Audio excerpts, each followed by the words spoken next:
Welcome into Gwynn and Chris on this Tuesday afternoon. Hold on. All right, there we go.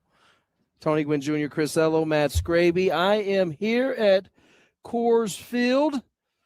They are at the Odyssey Empire there. Bill House Studios, to be exact. Hello, gentlemen. How are you? We are at sea level, and you are higher than sea level and heading higher by the weekend. So you have, Yes. I don't know if you packed any beet juice, but that has been the secret go-to, for the San Diego State basketball team over the years. Somebody determined that beet juice helps fight fatigue caused by high altitude, Tony. So I'm just giving you a tip if you so desire. I don't want you and Jesse to wear out by the weekend. Yeah, no, for the athletes, beet juice is definitely something they will be taking, and it probably already have been. For us regular folks, not necessary. Participating, I don't think it's necessary. Well, that's true. Dave carries all the equipment, so he does the heavy lifting. So exactly. Give Dave some beet juice. I don't want him to. Dave's very particular about his food. I don't know that you don't think he'll try that. I don't even think he would give it a shot, honestly. I saw Dave in action on Saturday night up in Anaheim, and it was a sight to see. Let me tell you, he was marching down the stairs, giving pieces of paper to Tony and Jesse, and then ripping them up as he's coming up the stairs. It was a show. I gotta tell you. He's usually doing some type of grumbling when he's doing that. I did hear the grumble when he passed me. It was like, rawr, rawr, rawr. Yeah. So Scraby got he got a firsthand experience of the behind the scenes of the behind the scenes grumbling. He also is able to watch the latest soccer match from halfway around the world over his shoulder while he's producing your radio broadcast of the game. So he multitasks as he's doing it. If there's a soccer game available, it is on his screen. He will find it. He will find it. He loves himself some soccer. He will find it. Padres back in action tonight. Had an off day yesterday. Randy Vasquez will toe the rubber for the Pods as they look to continue to win another series. It would be looking for their sixth straight series here coming up after losing the first two of the year. Padres have been playing some good baseball. They come into today's game one game behind the Los Angeles Dodgers, who take on the San Francisco Giants today. And, that's what it is. Feeling pretty good. I think the Padres and all the fans are feeling pretty good. And I think there's a couple of things to point out, Tony. And I think that, obviously the win, on Sunday capped it all off and another good Mason Miller. I'm out of superlatives for him, and I think everybody's running out of things to say about this guy. But beyond Mason Miller, you're getting some really good stuff from the setup relief right now. And I thought Bradley Rodriguez was really, if I had to hand out the Miller Genuine Draft, player of the game, I think it would have gone to Bradley on Sunday, getting those 5 key outs and bridging the gap to get it to Mason Miller. But Morejon is starting to fire the way he's capable, and I think Jason Adams getting closer and closer, Tony, to finding the feel on that changeup. And, to me, this is still his extended spring training, and, he's still not giving up very many runs. So, the setup relief has been really good. And on top of that, Marquez throws shutout baseball. King throws shutout baseball. Buehler's been throwing shutout baseball. It's a pretty good combination. Put it all together.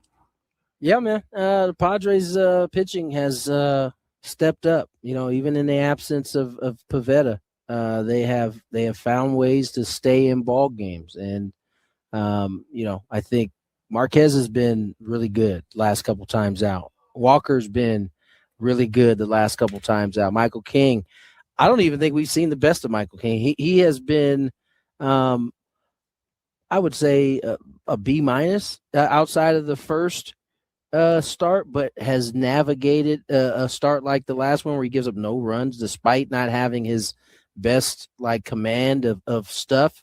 His strike to ball ratio wasn't very good, but that's like the second start in a row where it hasn't been, and it didn't really matter. He's just thrown the ball that well. And so, and they've done just enough on offense. They have run into some really good pitching. even if it was from guys that you didn't necessarily expect. I mean, Kikuchi was an all-star in 24. He threw like he was an all-star in 26 against the Padres the other day. And then the young kid that came up that with the last bit, Urania, he was basically a clone of Soriano from the first night. And that sinker was diving Sunday. And yet they still found a way to get a victory somehow, some way. And so now, coming in altitude, I saw a little bit of the article today, and you just hope that is because you're going in altitude, that you don't just start like trying to make it happen, right? Because typically you go to these places that could get you into trouble. So I like where the offense is at. I think they're going to get better. They're not going to. They'll see Dollander today, which will probably be the best pitcher they see in this series against the Rockies, and he pitched well against the Padres last time. But we could see the offense open up a little bit here in these next 2 stops. Yeah, this is the place to do it. I think Mexico City kind of got the bats going a few years ago when they were there. You say you're happy with where the offense is. I'm happy because they're winning games. And I mean, to a certain extent, I mean, you're a little closer to it, and you're watching every at bat more closely than I am. I don't think the results have been what they're looking for. Individually in some cases, with Manny hitting in the 180s and.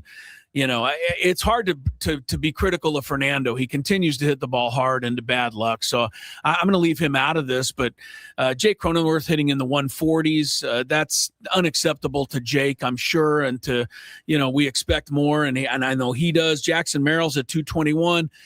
I say that because I expect all of these things to be better. And because the old, look at the back of the baseball card. And when that happens, I do think the offense is going to start putting up, more consistently what we're hoping. But, it's quite amazing that they have as good a record as they do when you consider, Tony, that they are in the bottom 10 in every major city hitting category, from average to on base to slugging, OPS, even runners in scoring position, 241, which is okay. They're 227 with runners in scoring position, 2 out.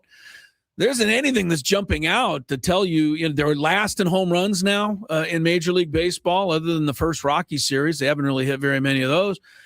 There isn't a lot to statistically love except for the W's that keep going along with it. And that tells me guys are coming through at the right time. And, that's what I thought I saw on Sunday, right? A couple of big 2-out hits that got those runs in, and that's what they needed. So I expect these guys to get going. I'm sure they expect it too, don't you?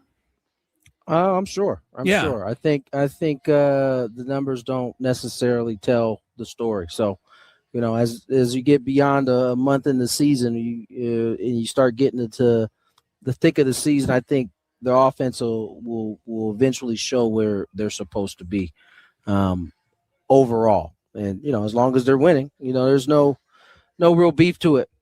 Mason Miller is still mowing these guys down. That slider is mowing them down.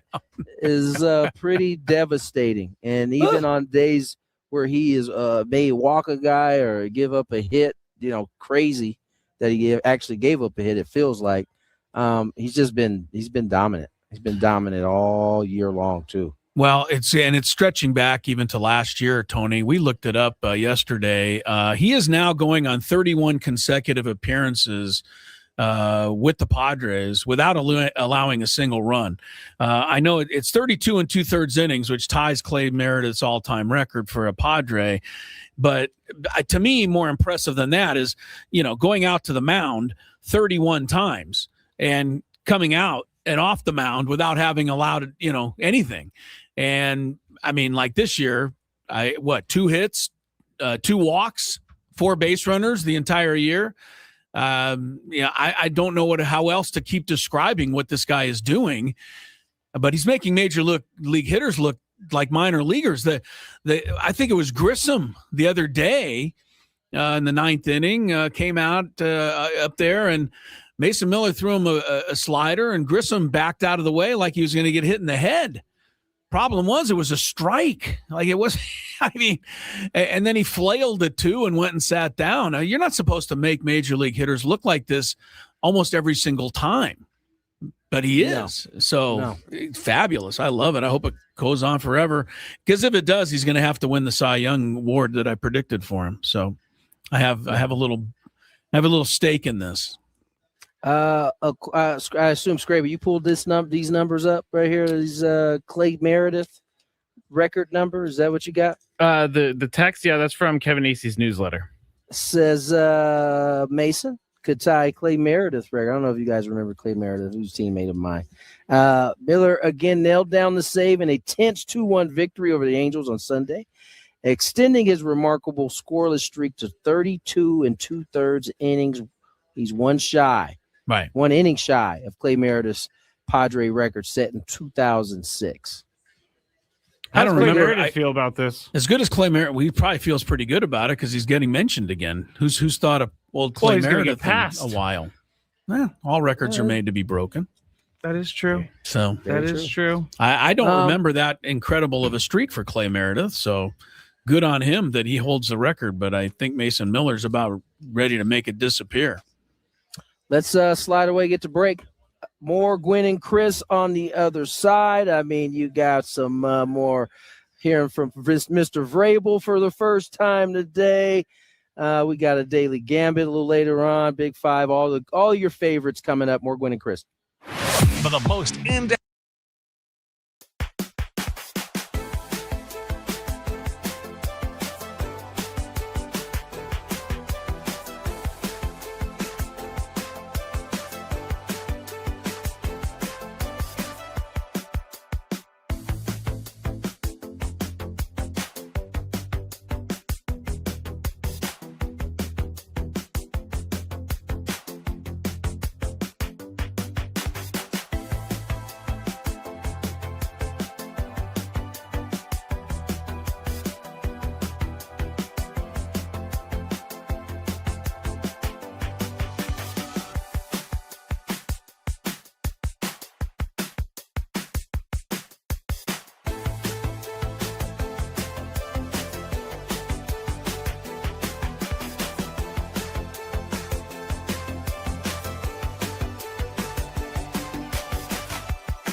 2:18, getting things started here on a Tuesday.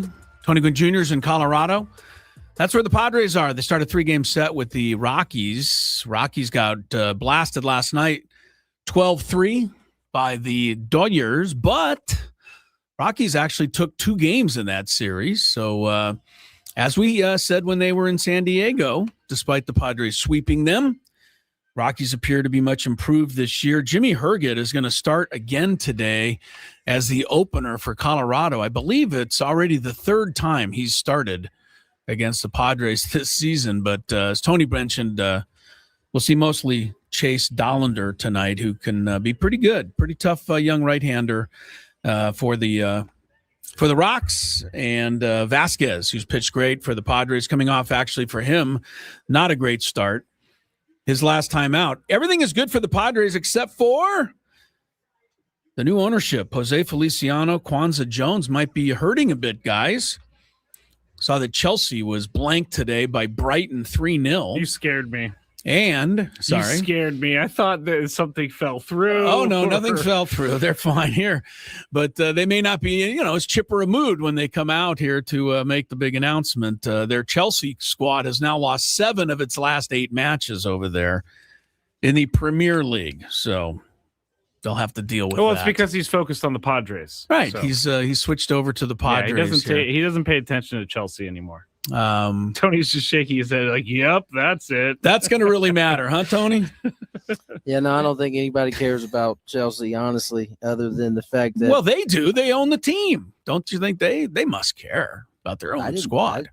I said I don't think anybody. I'm assuming that they own the team, that they care about the team, Chris. I'm talking about everybody else on the Padres side. I see. I don't care. I don't care. I don't want them spending any time on Chelsea. I want them spending all their time on the Padres. Yes, you are. You're like selfish, most. I know. Well, most Padre fans probably feel exactly the same way. First pitch tonight. Or most non-soccer fans. I mean, I'm pretty sure that you don't care about Chelsea either. You're only bringing it up. I honestly had no idea. They had the game up on the screen in the TV here, and it popped up after the match that they lost 7 out of 8, and I thought it might be newsworthy. But yes, you're absolutely right. I did not spend any of my day watching the Chelsea-Brighton match, nor did I even know that it was about to happen. Padres. I don't know. This week's everybody kind of excited. I don't know. Going to Mexico, it's still down the road. You got to get through Denver first, but is it a little different? I don't know. I don't even know what I'm asking, honestly. I'm trying to figure out some way to get an angle on this, but I mean, listen, the Padres just. We're like, what is it, April 21st? They're playing some good baseball. This isn't a whole lot different than it was last year at this time. I think the difference was they started off 7-0, and then they gradually had a couple losses after that. But they are right around this marker, right? What were they, Scrape? What were they at through the first 23 games, 22 games? Last year. Let me find. Well, I know they started 7-0. We all know they started 7-0. They were so 7-0 at least. They sucked this year. They were 16-6 last year. So okay, so they're one off. They're a game off the pace, yeah, that they were last year at this point. But they lost that next game to Detroit, so they fell to 16-7. If they win tonight, they'll be equal to last year. So they'll be equal. And there we go.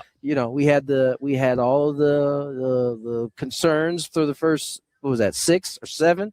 Yeah, 6 games, 5 games this year. Really, 1-4, I think, was the big concern, and then it went to 2-5, right? And then since then they've been unbeatable. They've won some series, and swept one in the process. So, I think it's not perfect, and I don't expect it to be in April, right? I think you look at a model team that you think is perfect, because I know none of y'all really paid attention, but it's Atlanta Braves, right? They're tied for the second with the most wins in Major League Baseball. Go look at their team. They got some dudes who are swinging it bat, but their big dude, Ronald Acuna, not swinging the bat that well yet. They don't even have their full rotation. They got some arms that are throwing the ball extremely well. You look at their starters.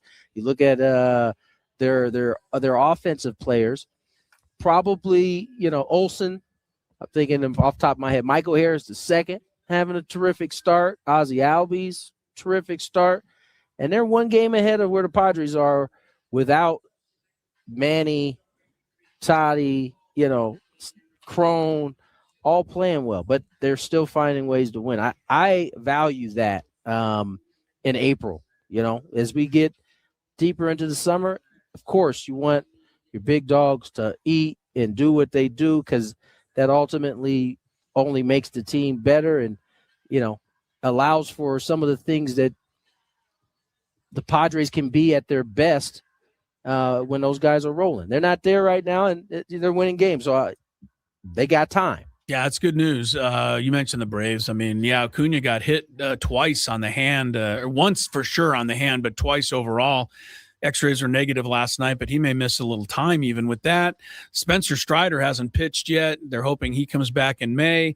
And today, their closer, Iglesias, went on the injured list, which is good news for Robert Suarez fans. He will now step back into his accustomed role as a closer back with the Braves. Ronald Acuna will not miss any time. He's right back in the lineup today. Time. He's a tough character. I'll tell you, it looked bad because it hit right smack on that hand yesterday. So I tell you what, I knew he was all right after he he got hit, and initially it looked like it was bad, but then he took his helmet off and he was staring out at that pitcher. He was mad enough he didn't go back to grabbing his hand or anything. I was like, oh, you felt he was going to be all right. The two guys that have really done it for the Braves, one is Dominic Smith, who's come out of absolute nowhere. Yep. Basically on the scrap heap until now. 17 RBIs, he's hitting 345. And then Drake Baldwin, the reigning rookie of the year, he's already got 21 RBIs. So, but you're right, Acuna hasn't got going at all for Atlanta, and they're still winning. And the Padres have similar issues with some of their top players. But I'm asking you about Craig Stammen from afar, and you're closer to it. The general thing I'm thinking, Tony, is that he's doing a hell of a job here. I mean, through 22 games, he admittedly is still learning on the job, and he's, making and finding his way and when to take pitchers out and when not to, et cetera, and making sure guys are up in the pen and, getting all the right changes late in the game. And I'll give you an example of something that I really like from Craig Stammen. I want to get your thought on it. I talked about it yesterday, but in the game on Sunday, it was a key spot in the 8th inning. I think they were still up 1-0 at the time, and you had runners at first and third, and Campusano was the hitter, and Campusano's been hitting pretty well. And at that moment, Craig Stammen summoned Jake Cronenworth in to pinch hit. And my first thought was, what are you doing? Jake Cronenworth isn't hitting at all right now. And then I thought about it, and I'm thinking, no, this is exactly what you should do right now. You send Jake up there and you say, hey, man, we totally believe in you. You're the guy in this situation. And, if he gets a base hit there, it might turn things around. He didn't get the hit, but I still like the way Stammen is doing things. I think he's got a bigger picture in mind with almost every move that he's making. And that, to me, is high-level managing, considering how young he is at the job. Yeah. I mean, listen, I think Stam is even when I was his teammate in 15, you could just tell he was always observant. And he talked a little bit about Davy Johnson and how playing for him kind of showed him how to deal with a bench. And I think the one thing is that he said to me is that you can't, in April, you can't be burying guys because they're not swinging the bat well or playing well. You're going to need them, and you're not always going to be able to go out and sign a free agent in the middle of the year or make a trade for this particular time period. You need those guys, and so regardless of whether you hit 488 or 088 in April, they got to stick it out. And I think that was a matchup they liked for Cronenworth versus Campusano, and despite Cron not swinging a bat well, that's a move that he's going to consistently make. And I think that's going to be the majority of time. I mean, we may get into, September, October. That's a little different, but you need these guys. You need every one of these dudes to go where you want to go. Yeah. And I think that that's all the reason why the sum of their parts is totaled up to a 15-7 record. Because they're not just relying on the big dogs. They're getting everybody in there to contribute. And I think that's been the secret sauce. for the Padres so far. And, I love it. I hope it continues. I like when everybody's a part of the team, and I'm sure all 26 guys getting on that airplane, they like the fact that everybody's part of the team. It just breeds a good feeling among everybody. And normally guys tend to root for other guys better, even more so when they're feeling a part of it. I think it's just human nature, You're sitting on the end of that bench and you've been forgotten about. It's kind of hard to cheer for everybody wants else, to feel like they're a part of it. Yeah, right? And, for sure. And this is a great way to do it. I mean, obviously they got to go out and do a job, but it helps when dang, this one at bat isn't like my season here. If I don't get it, I'm never going to play again. It's just not that way. That's not how Stam has operated. Speaking of Sorry, Stam, mistimed. no, you haven't. Let's hear a lineup before we send Tony off. It's pretty similar to what we've seen. Laureano left field, Tatis right field, batting second, Jackson Merrill batting third, center field, Manny Machado cleaning up third base, Xander Bogaerts shortstop batting fifth, Gavin Sheets first base sixth, and Duhar DHing at seventh, Fermin catching eighth, and then Cronenworth second base batting ninth for Vasquez. All right. Boom. I gotta say, saying the lineup is not as easy as people think it is. Okay. And those are names Yeah, exactly. I don't have to pronounce any names I don't know. How many more years do you think should we expect that you'll be clean on the lineup? How much more practice are you Like for other teams? No, just for the Padres. Oh, the Padres I think I'm okay with. It's the other teams. Do you want to try the Rockies while we have a minute? Yeah, why not? Let's see how you do on them. Let me go grab theirs real quick. I guarantee you he's going to struggle with the first guy, Tony. Oh, great. He's already in trouble on the first guy. Oh, for sure. Yeah. Well, hold on. I have to watch an ad for Google Cloud as I sign on to my app here. This is going to be a miss right here. You think This he'll is miss the first one? Oh, How many no. more beyond the first one does he miss? Come on. You ready? I'm trying to get to the lineup. I don't have Rockies lineups pop up on my phone. Okay, here we go. There you Oh, go. I think I he'll know miss that one. Go. Eduardo Julian. Eduardo? Nope. Is there an O on the end of that? Nope. All I see is his last name. Oh. All I see is Julian. I thought his first name was Eduardo, but is it Julian? No, it's Edward. No, you got that part. It's Edward. Okay. Well, then I wasn't too far off. He's playing second base leading off. Mickey Moniak, You know Costa that one. Canyon alum, You know that playing one. right field, batting second. Hunter Goodman catching, batting third. Is it TJ Rumfeld? Yeah, go ahead, all right. sir. It's a He good thing we he's saw him got like a last pretty week. he's got a pretty Americanized lineup though. I'm He just does saying. DH. Yeah, the Rockies do. Johnston playing first, batting fifth. Ezekiel Tovar, shortstop, batting seventh. Is it Kyle Karros? It There is. you Eighth, go. playing third. Jordan Beck, who robbed Nick Castellanos the other night. That was Castellanos. Yeah. Left field. Oh, yeah, actually, he was eighth. Brenton Doyle, center field, batting ninth. All right, that was pretty well Boom. done, Scrabby. It was pretty easy, Maybe though. we should hire you. Like Wayne Smith is pretty easy for me. Yeah, Troy Johnson was the one guy. Mr. and Mrs. Johnson's young son, Troy, was the first baseman, batting fifth. But you did very, very well. We'll take a timeout. More Gwynn and Chris coming up. We're headed towards 4:40 today, and then the Sammy Levitt pregame show ahead of tonight's game on 97.3 The Fan.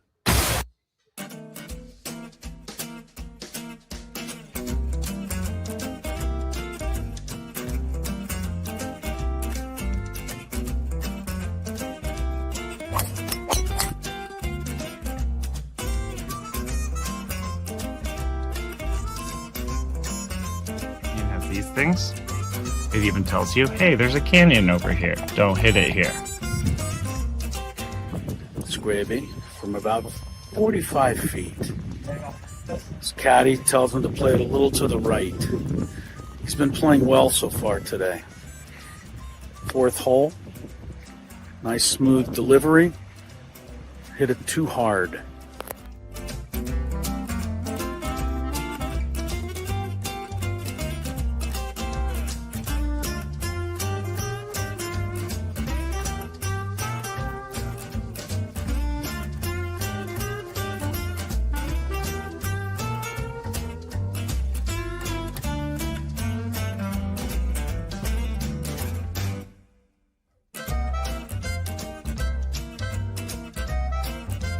Sasquatch. So Chris says that he can't play golf, but this is the second birdie putt he's made for us. This time it was like 20 feet. Thank you very much, Greg. But once again, you're hitting some very nice shots as well. I'm not used to complimentary to you, but can't help but be complimentary. Your shot making today. With my what? Your shot making. You hit some.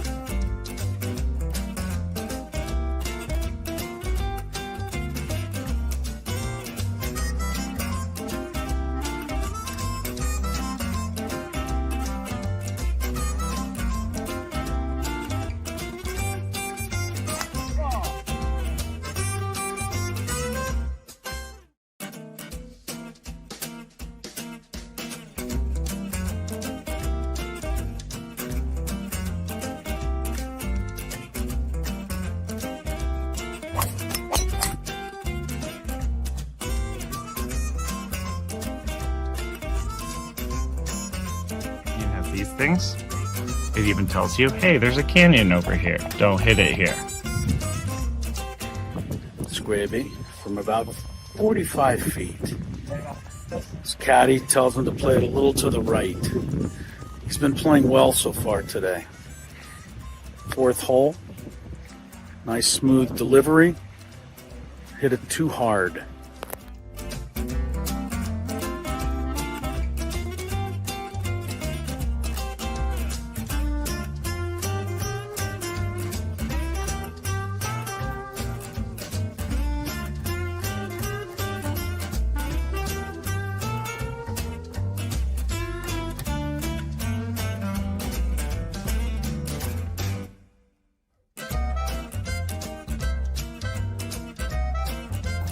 Sasquatch. So Chris says that he can't play golf, but this is the second birdie putt he's made for us. This time it was like 20 feet. Thank you very much, Greg. But once again, you're hitting some very nice shots as well. I'm not used to complimentary to you, but can't help but be complimentary. Your shot making today. With my what? Your shot making. You hit some.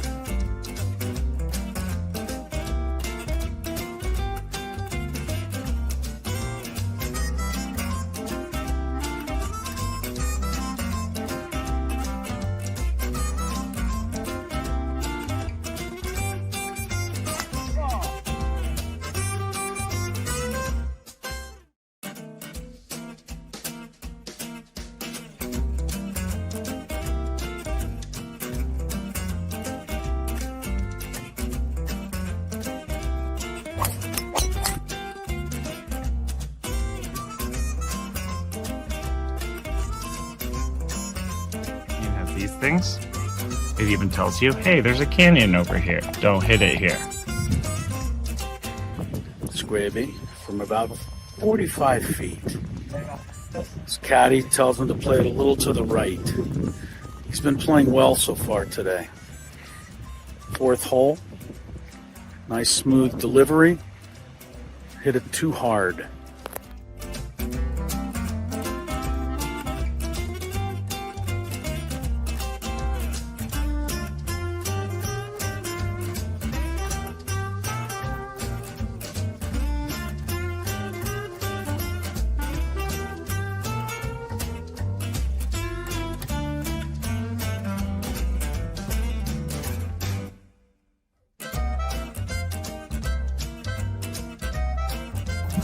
Sasquatch. So Chris says that he can't play golf, but this is the second birdie putt he's made for us. This time it was like 20 feet. Thank you very much, Greg. But once again, you're hitting some very nice shots as well. I'm not used to complimentary to you, but can't help but be complimentary. Your shot making today. With my what? Your shot making. You hit some.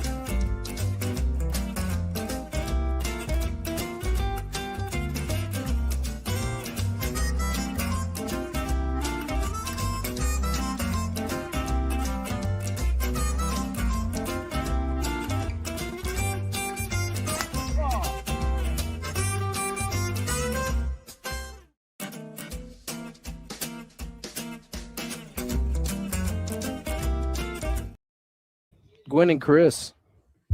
How about the playoffs last night? I don't know if you guys peeped. Well, Scraby, this is conversation. Don't even Chris ask him that. He doesn't know. What was playoffs last night? First, you had hockey playoffs rolling. You had NBA playoffs rolling. Denver was popping last night. I mean, they had the Kings in town. What was that, Monday? Yeah, Or no, that was Sunday. Kings played their Sunday because the Nuggets played last night here against Minnesota. Yeah.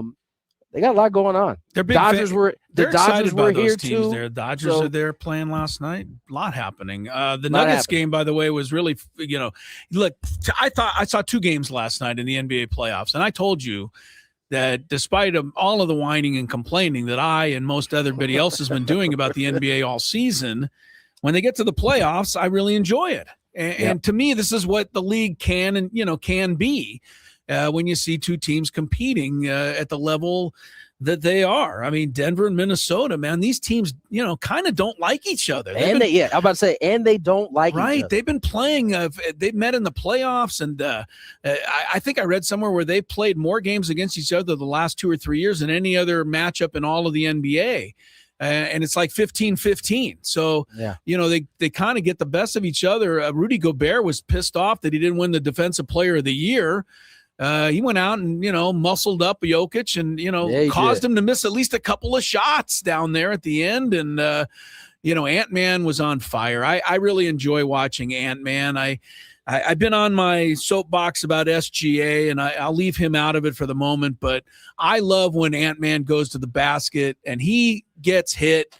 He doesn't flop. He doesn't flail his arms around. He goes in hard. He gets trying flattened. to make the bucket every time he gets fouled. Darn right. And if he goes down and he gets back up and goes to the free throw line. And I just like to watch this guy play. And, Minnesota pulls out a nice road win. And, the Hawks beat the Knicks. CJ McCollum, I thought he retired 5 years ago. And he closes out that game at Madison Square Garden last night. He made all the key plays down the stretch. I love when a good road team wins a playoff game, like that. And those were 2 games like that. They were fun. 100%. This is what makes the NBA playoffs cool, is that you can get some of these upset. The Atlanta game you mentioned, that was a phenomenal finish. Yeah. And I promise you, I had to say almost the same thought. I forgot where CJ McCullough was. And I guess that's what happens when they send you to DC. Right. He disappeared there for a few years, but man, that trade, everybody thought it was Trae Young going to Washington. Well, Atlanta picked up him, and that paid off last night. So a lot of fun. Big. And your Lakers play again tonight. Lakers play real quick. We had his brother at San Diego State, McDonald. McDaniel. Yeah, Jalen. We had Jaden, and this is Jalen, and so he mouthed I don't know off. if you saw Jalen. I did. I don't know if you saw his comments after the game. I did. What a dummy! Be quiet.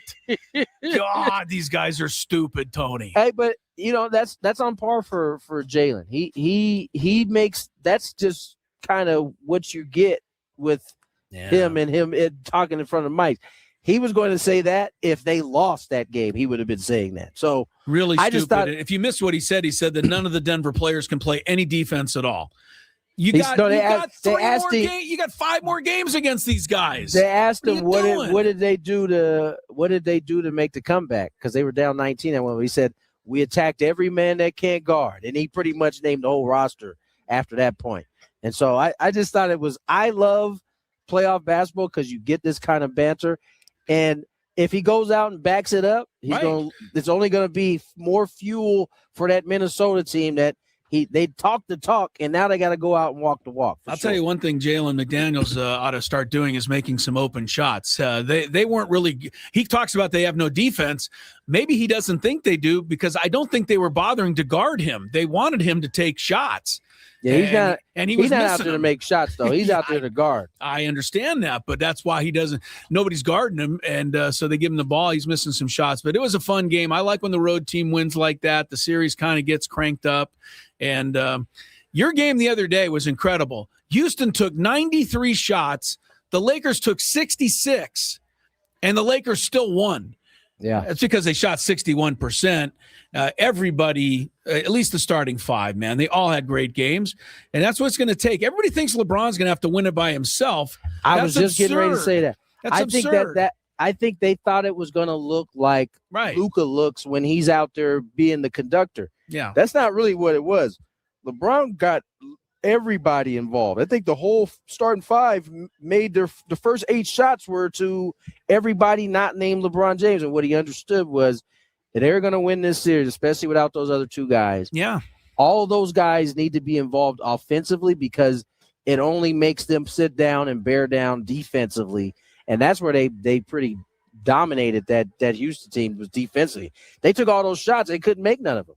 Yeah, well, we'll get to the Gambit here at the top of the hour, but I'm just telling you, the odds makers don't believe in you. They have Houston as a 5.5-point favorite again tonight, just as they were in the first game. So I can see that. We'll see how that goes. I can see that. All right, let's get to the big story.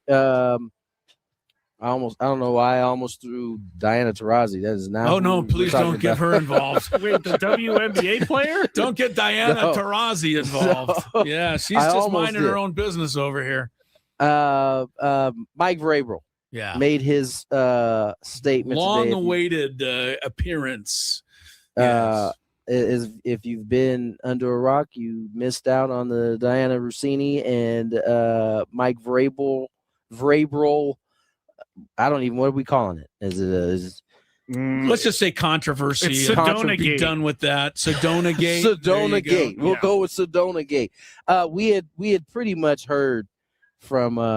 We hadn't really heard from Diana Rossini, but there's been news on her. Yeah, she quit her job and didn't want to go through the investigation and said she was only doing it because she didn't like the narrative that was being talked about her. When she didn't do a whole lot to she blamed the media. She did, and she didn't do a lot to dissuade any of us from thinking that something untoward was going on between her and Mike Vrabel. And I tell you what, Mike Vrabel certainly did help her case. I mean, it's not helping. He definitely came out. And do we have his sound? Is that right? Yeah, it's not like something connected into the podium, but you can still hear him. I just want. All right, let's hear what he said, then we'll talk it over. First, begin by saying thank you.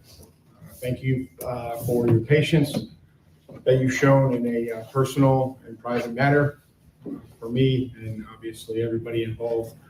I know that that's not easy for you, and I respect that, and I appreciate your efforts in doing so. I understand I could have addressed you guys sooner, but it was important to me to have a conversation with the players, which I did yesterday, very candidly, as we began our off-season program, which everyone is excited to be a part of. Stacy had mentioned the players' availability, and it was never my intention to have them speak to you or address you before I did. And so I asked him to come today and to talk with you. I also don't want to take away from our, the draft, the weekend of the draft. This is an important time for us, our organization, and the excitement and the joy that those players are going to have that we bring onto our football team. They're starting an amazing journey, one that should be celebrated as we welcome them onto our team. With that being said, I've had some difficult conversations with people that I care about, with my family, the organization, the coaches, the players. Those have been positive and productive. We believe in order to be successful on and off the field, you have to make good decisions. That includes me. That starts with me. We never want our actions to negatively affect the team. We never want to be the cause of a distraction. I think he hit the. You hit the bulk of it. I think that's the part I was waiting to get to. I should have done a better job of cutting it because we still need that minute of our life back to start everything. I thought that you were going to already have it there, but that's all right. Yeah, we got to it. Yeah, we got to it. The reason why I don't think it helps Diana's case here is that. I mean, what kind of tough conversations was he having to have? And what was difficult about a conversation that nothing was happening? Yeah, he was just hanging out with his friend. Yeah, he pretty much confirmed everything that we all believed that there's some things going on there that shouldn't be going on. Yeah, So for sure. And so, yeah, I agree with that, Tony. And you know, and I made this point when it happened. This will probably be.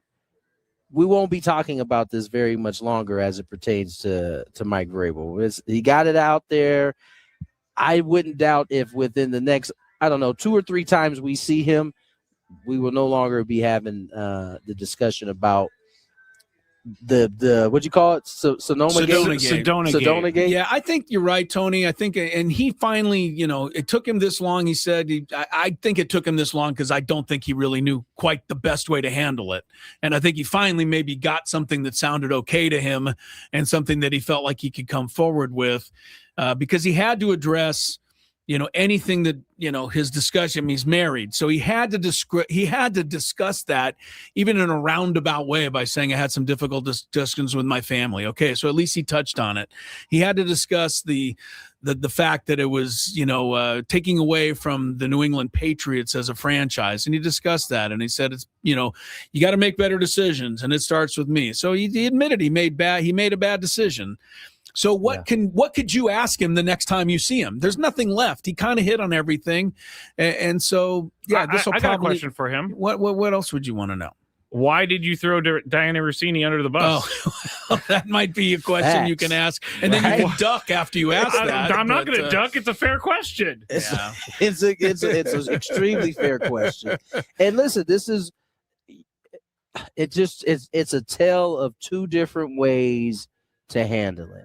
And maybe Diana was in a different spot because immediately when those pictures came out, I don't know that I don't know that Vrabel became as under the microscope as she was. And I don't know if that's because she's a woman or if that's because she's a journalist. I think it's because she's a journalist. And I'm saying that straight up to all the people that think that she was treated unfairly because she's a woman. You do? I do. Okay. I do. Why do you think that? Because everybody went and just trashed her immediately without ever thinking, hey, there is an NFL head coach involved with this. Yeah. The NFL head coach has much more to live up to than a reporter. And so he got off the hook. He was able to get cleared by the NFL, but she has to, you know, get fired or resign. And if she did something wrong, I'm not saying that it makes it okay. I'm just saying that I feel like she is taking the brunt of all of this. I disagree with you 100%, not just because I tend to disagree with you on stuff. But the reason I think her role was bigger was because I think she's got a lot more to live up to as a woman journalist. She may not think so, but her actions, unfortunately, tend to represent what some people still think of female journalists. Even if 1 or 2 people out there still think that women journalists only try to get ahead by canoodling with coaches, that's still too many. And to me, what she was caught doing is something that opens up that narrative again, something that women journalists have been working for decades to try to erase. So I think her role was bigger in a lot of ways. I think, you know, and the fact that she hasn't really been able to address it in any way, shape, or form, the fact that, you know, some of the things that have come out about her and things she said about her husband in the past haven't helped her character issues either. But there's a big issue here with women and their fight to get equal time.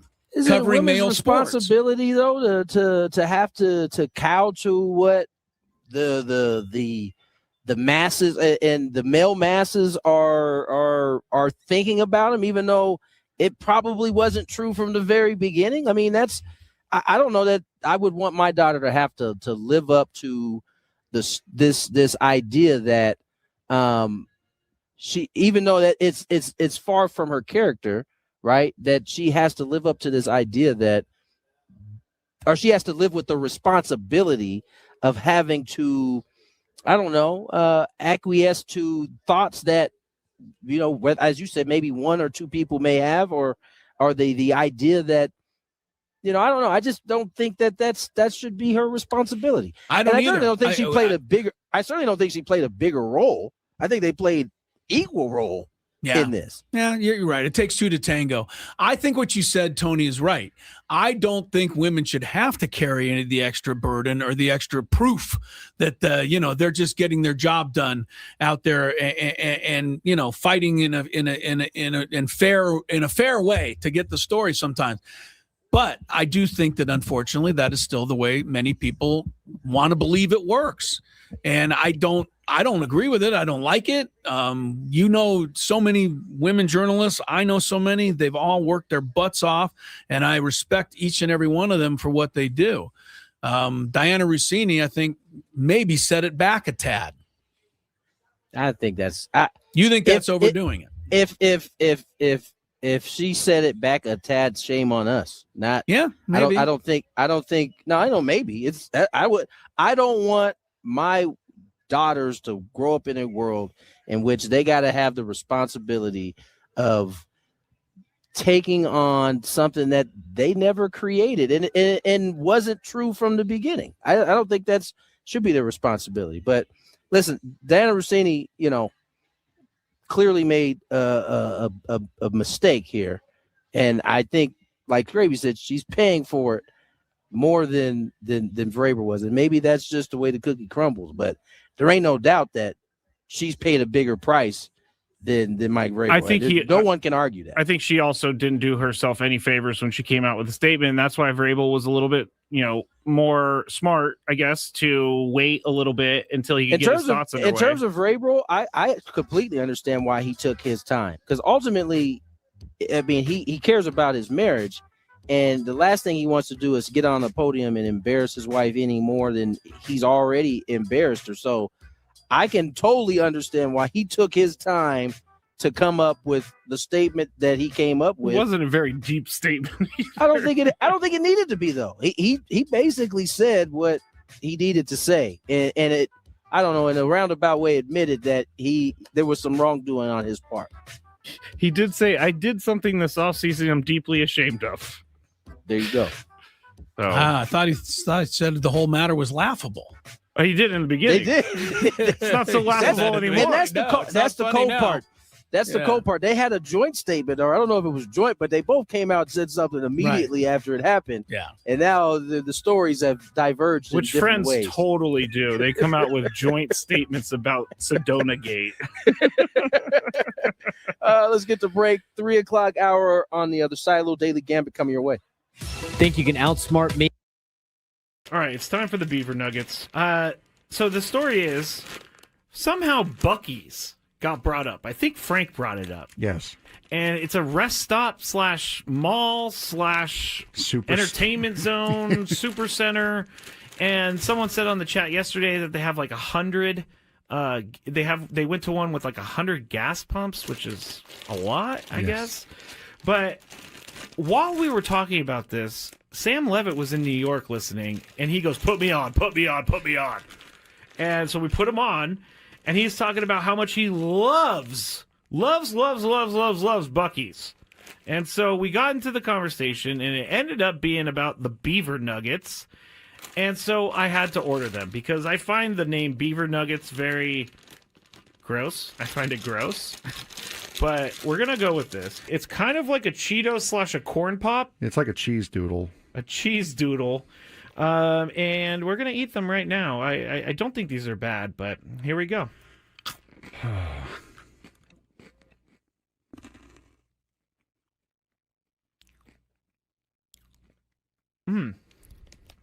I like it. It tastes like a corn pop. I was just saying it tastes like a waffle, really. It does kind of taste like a waffle. You know what? I'm in. These are good. Yeah, I'm not. You want another one? No, I don't want another one. But yeah, I mean, it tastes like a waffle, like a waffle with syrup on it. It's pretty good. I gotta say. I'm not hating these at all.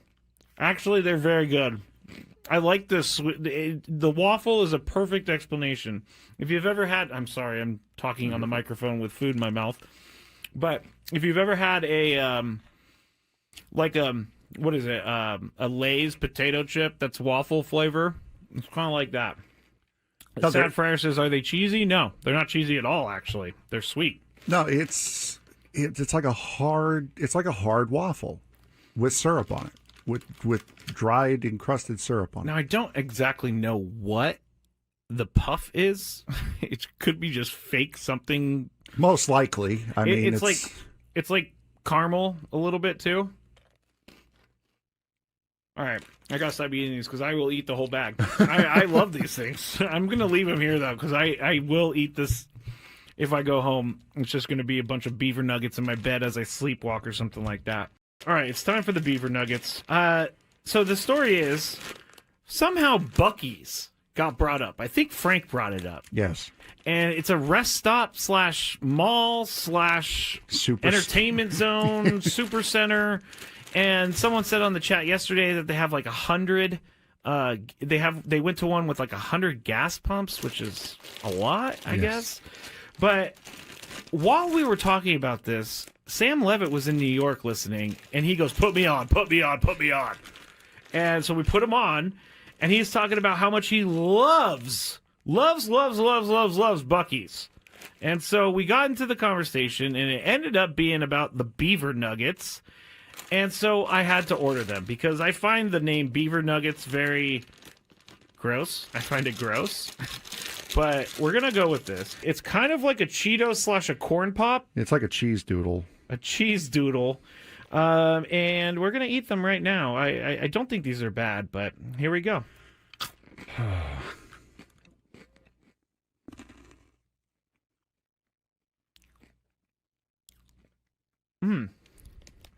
I like it. It tastes like a corn pop. I was just saying it tastes like a waffle, really. It does kind of taste like a waffle. You know what? I'm in. These are good. Yeah, I'm not. You want another one? No, I don't want another one. But yeah, I mean, it tastes like a waffle, like a waffle with syrup on it. It's pretty good. I gotta say. I'm not hating these at all. Actually, they're very good. I like this. The waffle is a perfect explanation. If you've ever had, I'm sorry, I'm talking on the microphone with food in my mouth. But if you've ever had a, what is it? A Lay's potato chip that's waffle flavor. It's kind of like that. Sad Fryer says, are they cheesy? No, they're not cheesy at all, actually. They're sweet. No, it's like a hard waffle with syrup on it. With dried encrusted syrup on it. Now, I don't exactly know what the puff is. It could be just fake something. Most likely. I mean, it's like caramel a little bit too. All right, I gotta stop eating these because I will eat the whole bag. I love these things. I'm gonna leave them here though because I will eat this if I go home. It's just gonna be a bunch of beaver nuggets in my bed as I sleep.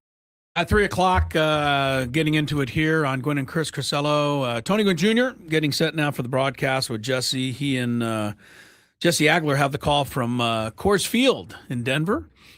5:40 will be the first pitch tonight. Sam Levitt has the pregame show starting at 4:40. Matt Scraby alongside here in the Odyssey Palace after a much-deserved rest day yesterday. Are you feeling invigorated? I am. I don't look invigorated. But I actually didn't go to. I didn't have great sleep over the weekend for some reason. Right. But I did play yesterday. Play some golf, and I shot 92. That's a big day. I mean, you're 3 away from the 80s. I know. Guess what? Pretty good. I had 3 birdie putts that turned into bogeys. Oh, so, 3 putts. The 3 putt will follow you home. Yes, for sure. I heard you and Adam had a great time. Adam, yeah, we did have a good day yesterday. We talked about the big deal yesterday was that Adam Klug invented something called the Worryometer. Yep. It's called it took me a long time to figure out what he was calling it, but he called it the Worryometer.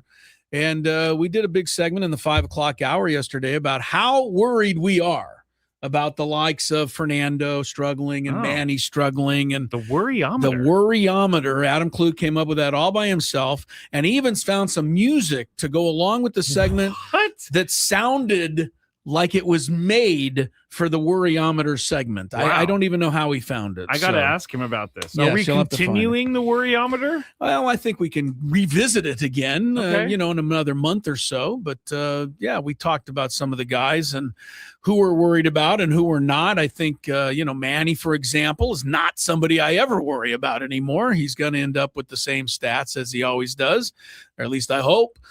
Fernando, my worryometer has gone down on him because he just keeps hitting the ball hard. Yeah. Keeps getting out. 42 balls hit this year, over 95 Yeah, I'm miles not an worried hour. about it. That's got to start falling in. I am worried about Jake. I hate to say it, maybe because I like him so much, but I don't like Jake at 140, whatever. And, it's really struggling down there. So anyway, that was kind of fun yesterday. We also did our daily Gambit yesterday, and he was all excited because he told me the Hawks were going to beat the Knicks, and lo and behold, he texted me after they did. So let's get to today's daily Gambit. Money. I think about money a lot. Do you like money without doing anything? Winning. Do you want to make money while watching sports? I think Washington is immortal luck. Washington! Woohoo! If you answered yes, this is your segment. Just don't blame us when you lose. Nothing is ever your fault. It's your game. Take it. Gwynn and Chris go through the top bets of the day in the Daily Gambit on 97.3 The Fan. Daily Gambit is our daily sports betting segment here on Gwynn and Chris. Please, everybody, gamble responsibly. Real quick about Jake Cronenworth. Since I was at the game on Saturday night when he got hit in the face, I thought and I'm being serious, I thought he was dead.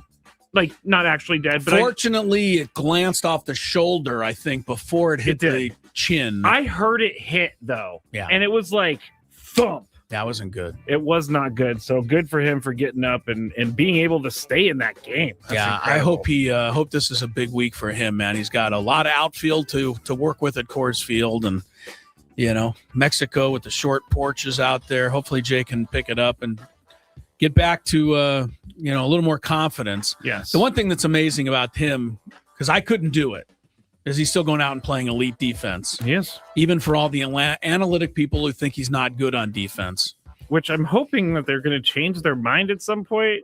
They got to see how many plays he makes. He makes so many plays. I think he does.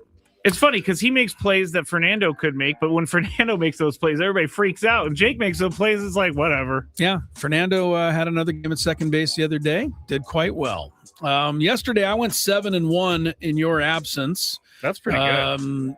Before I get to that, though, I did want to congratulate you. Over the weekend, you had an 0-9 weekend. And that's really hard to do. That is hard to do. You had 9 picks over the weekend. You didn't get any of them right. I had the Dodgers over the Rocks last night. I did not see the Rockies winning that series. 11.5 runs. They did go over. We had more strikeouts for Seth Lugo than Aaron Nola. Dylan Cease had 12 strikeouts in 5 innings last night for the Jays. Well, he got first-class treatment for the Blue Jays while the other guys had the bus. That's right. They all had to bus over from Arizona because the flight wasn't working. I did take the Hawks plus the points against the Knicks, and they won. Minnesota straight up beat Denver. Donovan Mitchell had more points than Brandon Ingram, and the one I lost was I thought Edmonton over the Ducks, but Edmonton won 4-3. They pulled it out late, but they did not cover the 1.5 spread. So away we go for tonight. And we start with the Rockies and the Padres at 11 runs tonight, Scraby. It is Coors Field, but do you believe in this Padre offense for 11 tonight? I kind of do. I'm going to go over. Over, he says. It just seems like whenever they go there recently, they've been able to hit. They had that 21-run game last year. Things were good. It's hard to overlook the 21-0 game. Yeah. I'm going to go under. I think Vasquez is going to bounce back. I think the Rockies can be shut down even at home. And I don't think the Padres offense is, good enough for 10 on its own. So I'm going to go under. The Dodgers are playing the Giants tonight. I brought this up and I tweeted this out because your friend Sarah Langs, who I follow now thanks to you, she had this incredible stat, I thought. The Dodgers and the Giants have played 2,595 games against each other. Wow. Somehow, don't ask me how, 19 of those ended in ties. Obviously, this is way back in the day, yes, right? Yes. Of the remaining 2,576 games, the Dodgers have won 1,288 and the Giants have won 1,288. Wow. I don't even know. You can't. How is that possible? I don't know. Over 100 years of playing each other. And here was the kicker, I thought, to the whole thing. The Dodgers beat the Giants late last season, and then the Giants won the last game. But when the Dodgers beat the Giants, they went ahead by one game. Okay. It was the first time since 1896 that the Dodgers had beaten the Giants more. That doesn't seem possible either. It doesn't. Because the Dodgers seem like they've been way better than the Giants for all those years. Yeah, there's a reason that Giants fans and Padres fans can come together. It's because the Dodgers are always beating them. Yeah, anyway, that said, 1288 to 1288. Who breaks the tie tonight? I say probably the Dodgers. I'm not really guessing Dodgers much are love. -1.5. They are, yeah. Not finding much love in the Giants at this moment yet. Yeah. There's questions about Rafael Devers. There's questions about the manager. There's questions about quite literally everything on their team. So They I'll did go win with a the few Dodgers. games over the weekend, though, to creep ahead of the Rockies. All right, the Mets are the big story in baseball. They've lost 11 in a row. The one thing that they keep pointing out is the following. Only 2 teams in modern baseball have made the playoffs in a year in which they lost 11 in a row. Now, the last team to do it, surprisingly, was the 2017 Dodgers. Yes. I don't remember them losing 11 in a row, but they made the World Series before losing the Trashgate series to the Astros. Oh. But they're the last team to go 11 losses in a row. I think there was one other team may have been Atlanta somewhere along the line. But teams don't lose 11 in a row and then make the playoffs. They do not. So what is up for the Mets? They're -1.5 tonight against the Twins at home, where I'm sure they'll get a pleasant reception. Yeah, right. Hey, ladies and gentlemen, introducing your New York Mets. Yeah, they're just going to boo. Oh, my God. They may throw everything they have on the field. So the Twins are favored or the Mets No, the Mets are favored with Nolan McLean pitching. He's pretty good, but the Twins have been surprising me. I mean, I think the Mets are going to lose 12 in a row, so I'll go with the Twins. I'm going to go with the Twins, too, until further notice. Juan Soto, by the way, is due back tomorrow night for the Mets, but not tonight.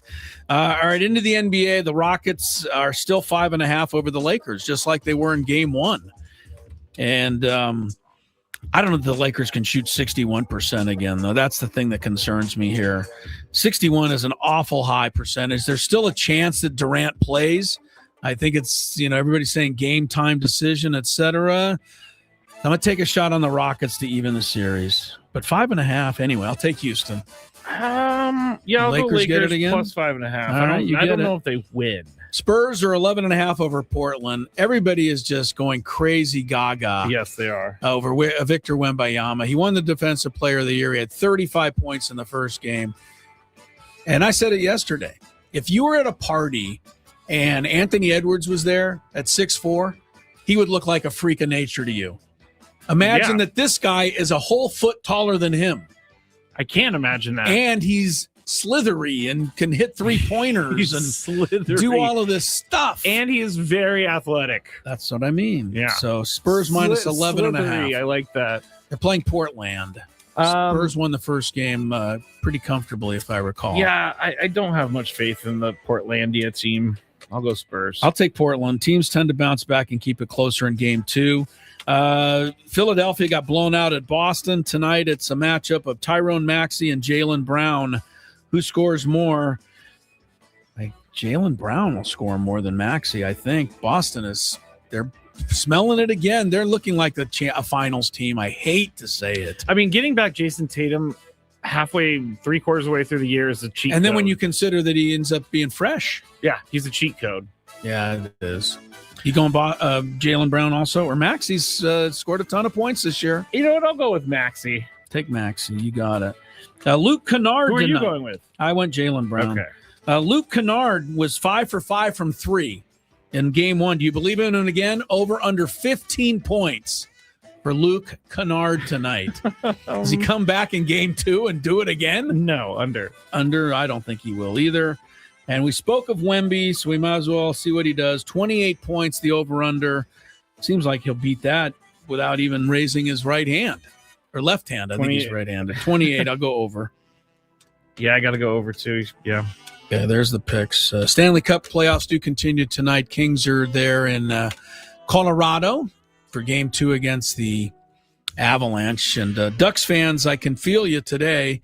I know there's a few of you still out there. I mean, they had a 3-2 lead, 9 minutes to go, and just couldn't quite hold it up there in Edmonton. Oilers took game 1 last night. Looked like the Ducks might sneak it out, but did not happen.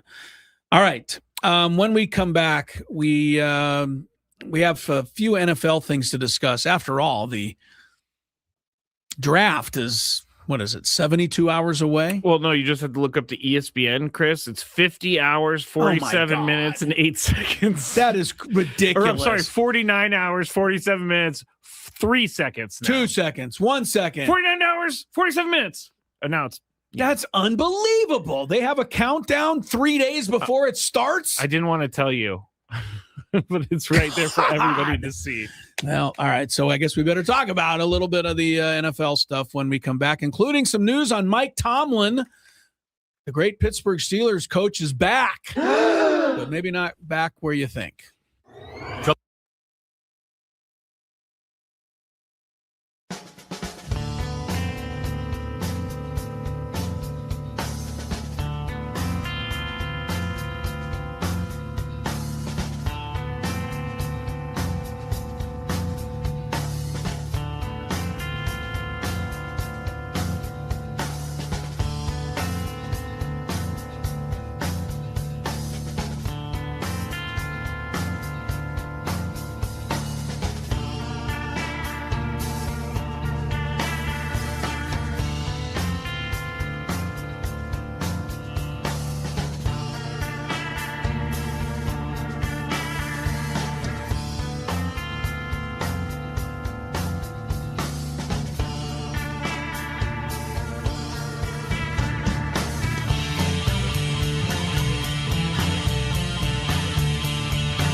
There's 40 minutes and 35 seconds now till the NFL draft. Gwynn and Chris on 97.3 The Fan, 319. I say that with disdain. Thank you. Fortunately or unfortunately, since I had so much fun the last 2 years working with you and Braden on it, but we don't get a draft show this year because the Padres will be playing. Or will they? Wait a minute now. The Padres play Thursday but early. What are we doing here? Should we get Adam in and make an executive decision here? The draft isn't until 4:00 Thursday, right? You're giving me the eye. All right, we won't do it. But I'm just saying. I honestly thought, because when Adam and I talked this out, I did think they were playing a night game and they were going to be on the station, but they're playing a 12-10 game. 12-10. They should be done by 3. We just kick Sammy Levitt out of here on the post game. Oh, that's not easy though. It's not easy to do, but then we could have our fun NFL draft coverage. I'll call Spiro's. They'll send some food over. That's not bad, right? Last year we had some Spiro's and I ate way too much peanut bread. I know, but I don't know. I think we should check with management on that officially. Thursday. Go ahead, Chris. Okay. I know for sure Thursday we'll have another edition of the Epic Padres Roundtable, brought to you by Epic Wings, Thursday morning at 9 a.m., but that's a couple of days away. All right, here's let's just tell you, first fill you in on Mike Tomlin. He's back. He's going to be in the means I'll never watch him work ever again. He's going to be a studio analyst on Football Night in America. Mike, I'm here to tell you, I will be DVRing and fast-forwarding right through everything you have to say, just as I do to your predecessor, Bill Cowher, on CBS, and just as I do to any of those talking heads in the studio who say very little to me and make way too much money to say very little. I have a feeling he's going to be one season of this and he'll be back coaching next year. Yeah, I think he'll quit in the middle of the year and do something. He might even come back before that, yeah. You would think, how much do they pay the studio analysts? Like a Jimmy Johnson, a Terry Bradshaw, Howie Long. Terry Bradshaw needs to go. I'm sorry. I'm not saying he doesn't. I'm just saying these guys make so much money because of their names, and they honestly bring so little to the table. They have to each say one sentence about each game. It says Jimmy Johnson, it's never been revealed, but they're assuming through putting it together over $1 million. Over $1 million. Yeah. To honestly come on and say, I think the Steelers got to get in there and fight. The Browns are pushing them around a little bit in that first half, and I expect them to get physical, and that's not $1 million worth of information. It just isn't. I guess Fox it is. I guess so. Anyway, congrats to Mike Tomlin. One other football note. Terry Bradshaw, they do have one. His salary looks like probably crazy. He's making $5 million a year. Like you couldn't save that money on something better, right? Even if it's $4 million, it's way too much. I'm sorry, I got to get Terry Bradshaw out of there. Right. Any of them, though, none of them say anything. There's nothing to say. And along the nothing to say angle, I wanted to slip this in. Congratulations to my new favorite team network covering the NBA, NBC. No more first quarter and third quarter interviews with the coaches. Thank you, NBC. Loved it. Did not miss it at all watching the games last night. I mean, you didn't need the after first quarter timeout, right? questions. Where Greg Popovich would say, and then turn around and run back. Like, okay. Rams receiver Puka Nacua is back after spending his offseason in rehab. Wait. He's back already? Yeah, he's back. He's out of rehab. Sean McVay saying today that he will be a full participant in the team's offseason program. This team is just moving forward through all this. Well, McVay said he'll be a full participant. Great to see him. He looks great. He's doing well. Most drunks do look well at 11 in the morning or 1 in the afternoon. We'll see how this works. I'm picking on him a little bit, but Sean McVay says he's gonna support him. He says he loves him. He's a young kid. He's got to learn to grow and get all the appropriate facts before I rush to judgment on this stuff. So I respect that Sean McVay should say that about his own player. I mean, he shouldn't just beat him up for it. Actions speak louder than words. But we're going to wait and see. Exactly. Puka Nacua can look great in April, May, June. The question is, Can he sustain that? Can he sustain it on a Friday night in the middle of October when he's got a free night and all the money in the world and he's in New York City? Yeah, he's in New York City. Yeah, so, I'm not rooting against him per se, but let's see how this I'm definitely goes. not rooting against him, but it's not fair to root against him. But this sort of thinking doesn't really work. We put him in rehab. He got through rehab. Now we're going to put him back in the spotlight. Back ready to go. Yeah, that's tough. It is tough. So good luck to Puka Nacua fans, and I hope it doesn't sound like we're being too harsh. I don't mean to be. Was there another? Well, there's nothing really more on the draft. I mean, the Raiders are going to pick first. Everybody's trying to lie about who's going to pick second and third and who's going to trade down. It's pretty funny how every team needs to trade down. And so on and on it goes. I know that the Dolphins are in the 11 spot. I expect that to go poorly. And do you think they're going to trade the phony Niners? Trade it away? Are you in there? Yeah, 27 for you. And we're behind you again at 30. Dolphins picked up an extra first-round pick in that Jalen Waddle deal. So, man, that was a good deal for them. I think it was. It is pretty bad, though, when you look up on the screen and they say Dolphins key losses. The coach, the quarterback, both receivers, is Tyreek even going to be on the team this year? No, he's way gone. Tyreek's way out of there. I don't know where Tyreek even is. He's not coming back to the Dolphins. And then the Minkah Fitzpatrick and on it goes. But I think that they did the right thing, man. They got rid of their shiny objects. We'll see how the draft goes Thursday. We might have coverage now. Depends on if I really want to ask received Adam a text about message. It. Oh, did he shoot it down? We do not have coverage. coverage. Okay, Adam said, good try, but it's not happening. All right, fair enough. You guys will have to find your own coverage out there. But don't say I didn't give it a shot. I mean, ESPN will have coverage for you in 49 hours, 33 minutes, and 36 seconds. Unbelievable. Do they have 6-channel covers? Is Peyton and Eli there to break stuff down? I wouldn't be surprised if they were there. Diana Taurasi and Sue Bird on the ESPNW network. Yeah. I mean, it's just ridiculous. Down the draft. It's a draft. There's a podium cam. I can't believe how much you people out there think this is the greatest thing in the sports history. The coverage that this thing gets is beyond me. I don't get it. Never will. One quick NBA note. Sorry. The Chicago Bulls coach, Billy Donovan. Thought about you this morning. He said, I can't wait to get out of here. I mean, I have a even feeling, after Jerry Reinsdorf said, we want to keep you at all costs. That Jerry Reinsdorf, the CEO, said, we're firing the GM, we're firing the director of ops, we're firing everybody involved, but we love you, Billy Donovan. And he went in and had meetings with him, and you could just see the meeting. He was like this, edging to the door. He couldn't wait to get out of there. Billy Donovan's entire, the respect for his Hall of Fame career has been basically almost torpedoed single-handedly by the, poor handling of that franchise. Yeah, the whole thing with when they originally said he's going to stay and the new director of basketball operations is going to have to deal with it. Yeah. That was the writing on the wall that maybe it's time to go in different directions because you're already starting this whole thing with the animosity. You talk about a rudderless ship right now. They have no coach, no operations guy, and no GM. Otherwise, solid. And the draft is coming right up, so I'm sure they know exactly what to do. Solid.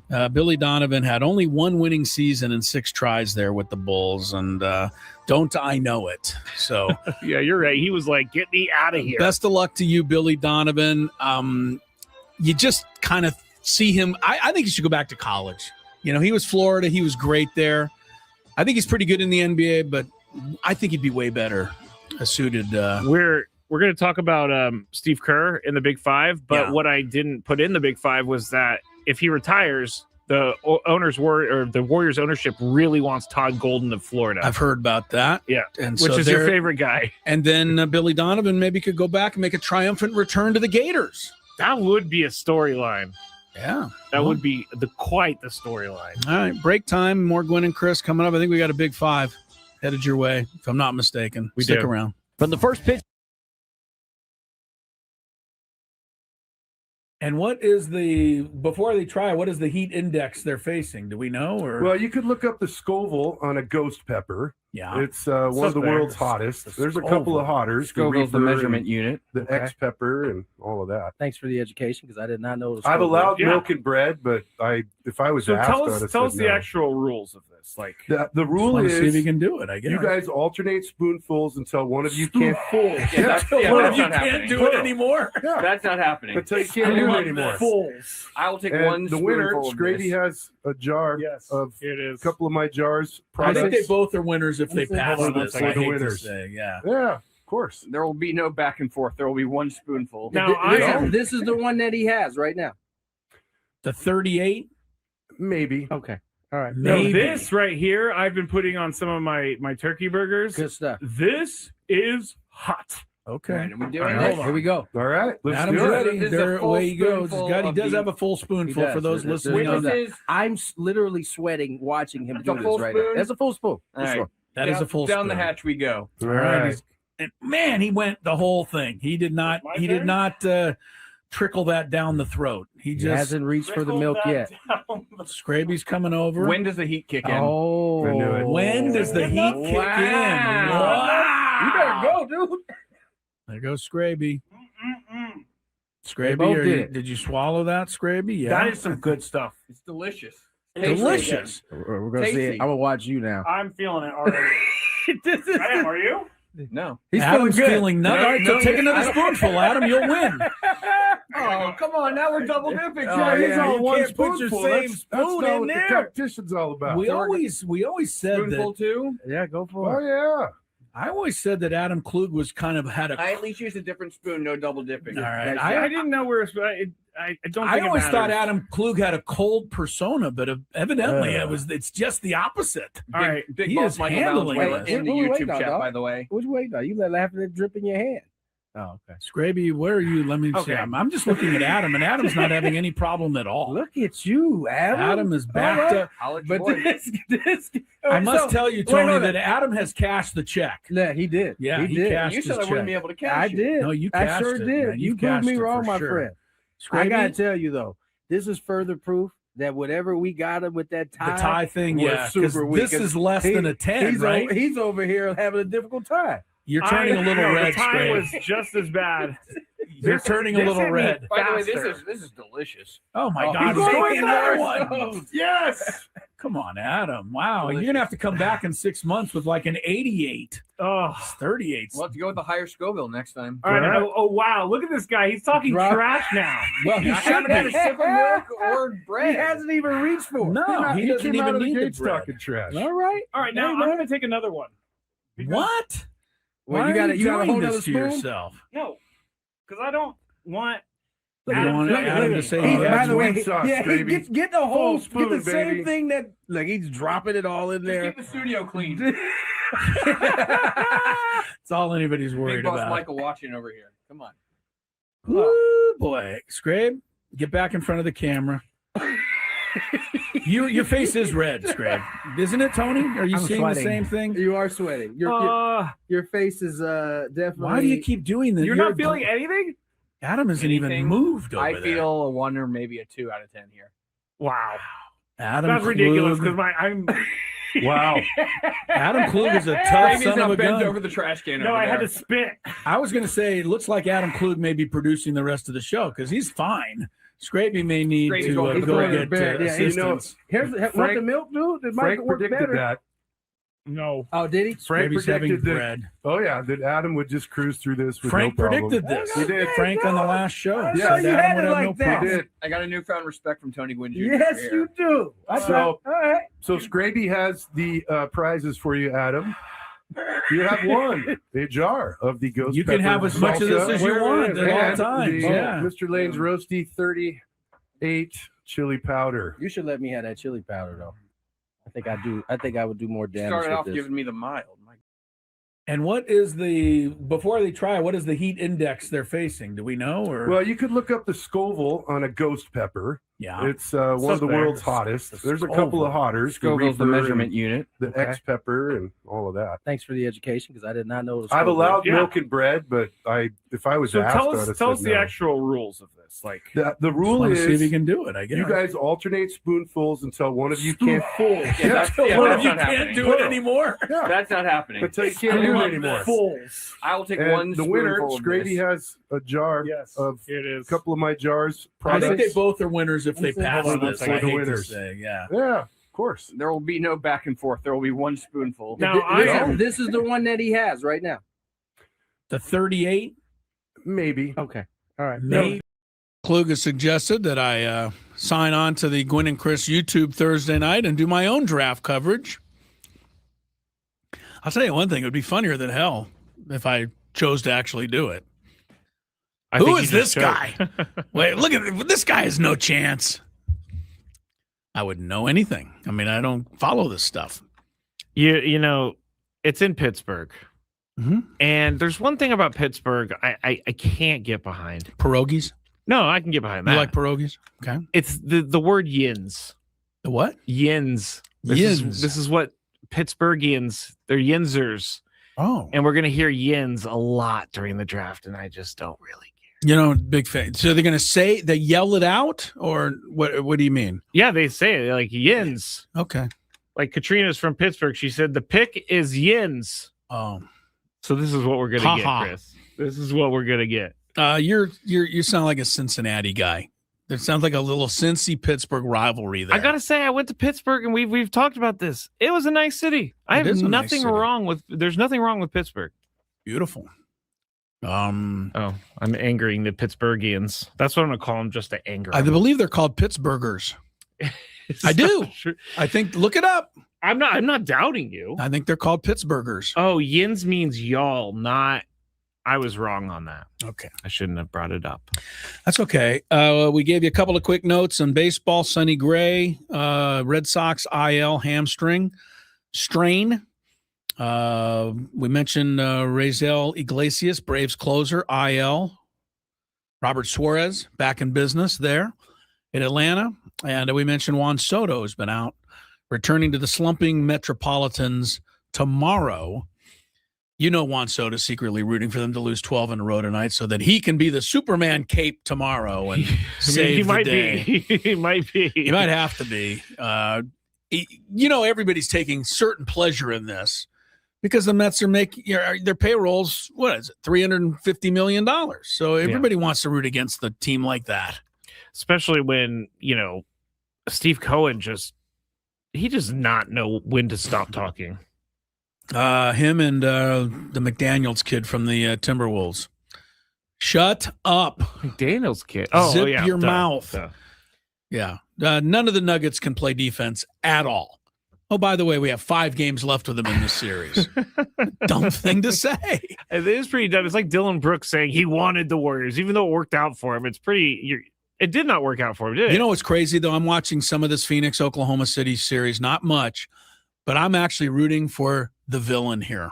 Really? Yes. I want to see him get the best of SGA and those guys, but it's hard because if Dylan Brooks comes within 10 feet of SGA, it's a technical foul. They just throw him out of the game. He doesn't even have to touch they don't him. even give him a foul. They just go, you Pete, out. It's crazy. He got one the other night for I don't even know what he did. He didn't know what he did. He's earned this reputation. No doubt. But SGA is the what do you call it? The flim flam man or the I don't know, the guy that you're not allowed to touch in the NBA. Nobody can go near this guy. And you watch him. He doesn't just fall down when he gets hit. He flails everything. Well, he's got to make it look good. He does. And they call it and they fall for it every time. He shot 17 free throws in game 1. Phoenix shot 18. Not saying that's why they won, because Oklahoma City is going to kill Phoenix anyway. But I'd feel some type of way. That's the way the calls went.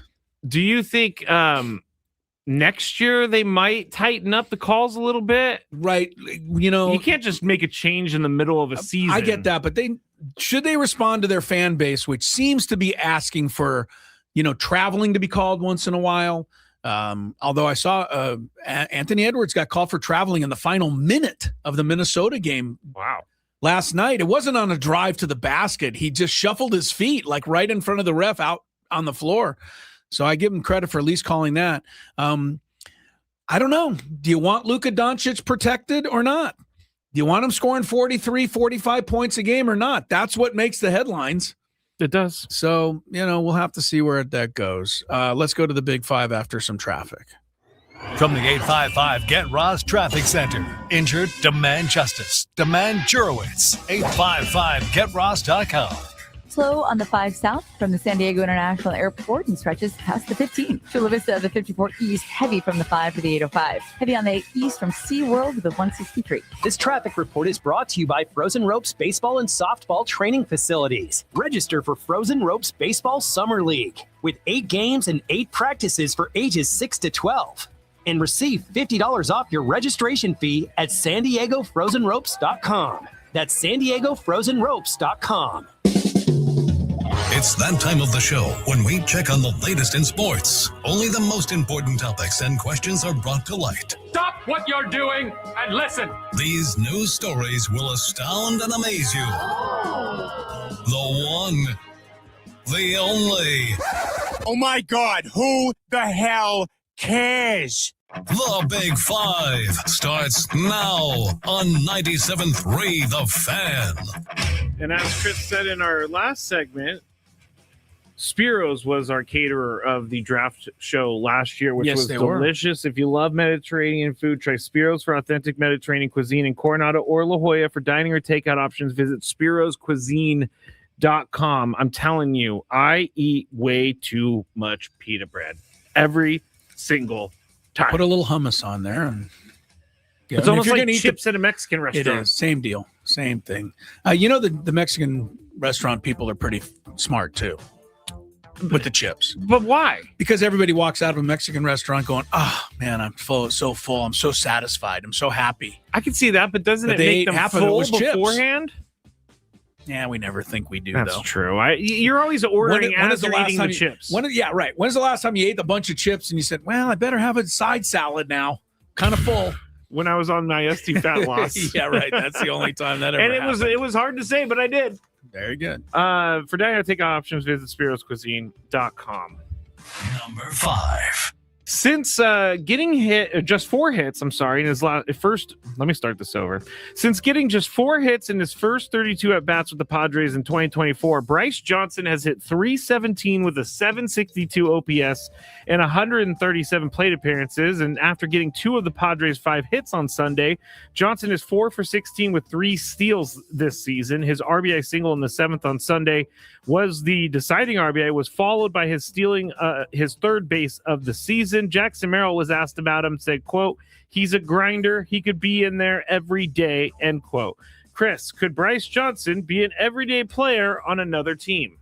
I believe he could. Brandon Lockridge is starting to, work his way more and more into Milwaukee's lineup. And I know Jackson Churrio's been hurt, but Lockridge is doing okay over there. I mean, he's not playing every day, but he's playing a lot of the time. He's hit the ball. I saw him hit really good ball the other day. Yeah, he's getting some good hits. He's got, stealing his bases because he's quick, just like, to me, they're similar type players. So I don't know if it's going to ever work for him here, though. Laureano, Maryland, Tatis is kind of set for at least the foreseeable future. But yeah, Bryce Johnson he's the 13th guy out of 13. Make no mistake. But he's not playing like that. No. He's playing like a starter when he's in there, and that is a credit to him. Yeah, I agree with you. Bryce Johnson, I think, on another team could be an everyday guy. Now, if he were to, say, because Laureano's contract is up after this year, say he doesn't come back to the Padres. I don't know that the Padres could go into a season with Bryce Johnson as your starting left fielder. I mean, depending on the rest of the season goes. Let's see how the reason goes. Yeah, let's see how it goes. I mean, I like him. He is a grinder, as Jackson Merrill said. I've talked to him in the clubhouse many a times. I think his story is awesome, and he's doing good things. He's doing, really, I'm happy about Bryce Johnson. He had a big hit the other day for sure. The only reason it's going to be hard for him to eventually be a starter in Major League Baseball, slug, I hate to say, he's an outfielder. You can't be an outfielder with 2 home runs in your career. That's true. He's had 216 at bats. So that's about half a season, maybe almost, but that only averages out to 4 or 5 a year. Not too many teams in this day and age can get away with that in a starting outfielder. No, it's very true. It's just too bad. It is too bad. Back in the day, you could find guys like that, but not now. Yes. Someone on the chat did say he has no power. Well, neither does Fernando Tatis right now, and it doesn't really matter. He's got the same number of homers as Fernando does. He does. Number 4. Cubs manager Craig Counsell. I like him for doing this, Chris. Yes, finally somebody recently spoke up. Was asked about the Ohtani rule, which basically allows the Dodgers to carry an extra roster or player on their roster because Ohtani counts for 2, a pitcher and a hitter.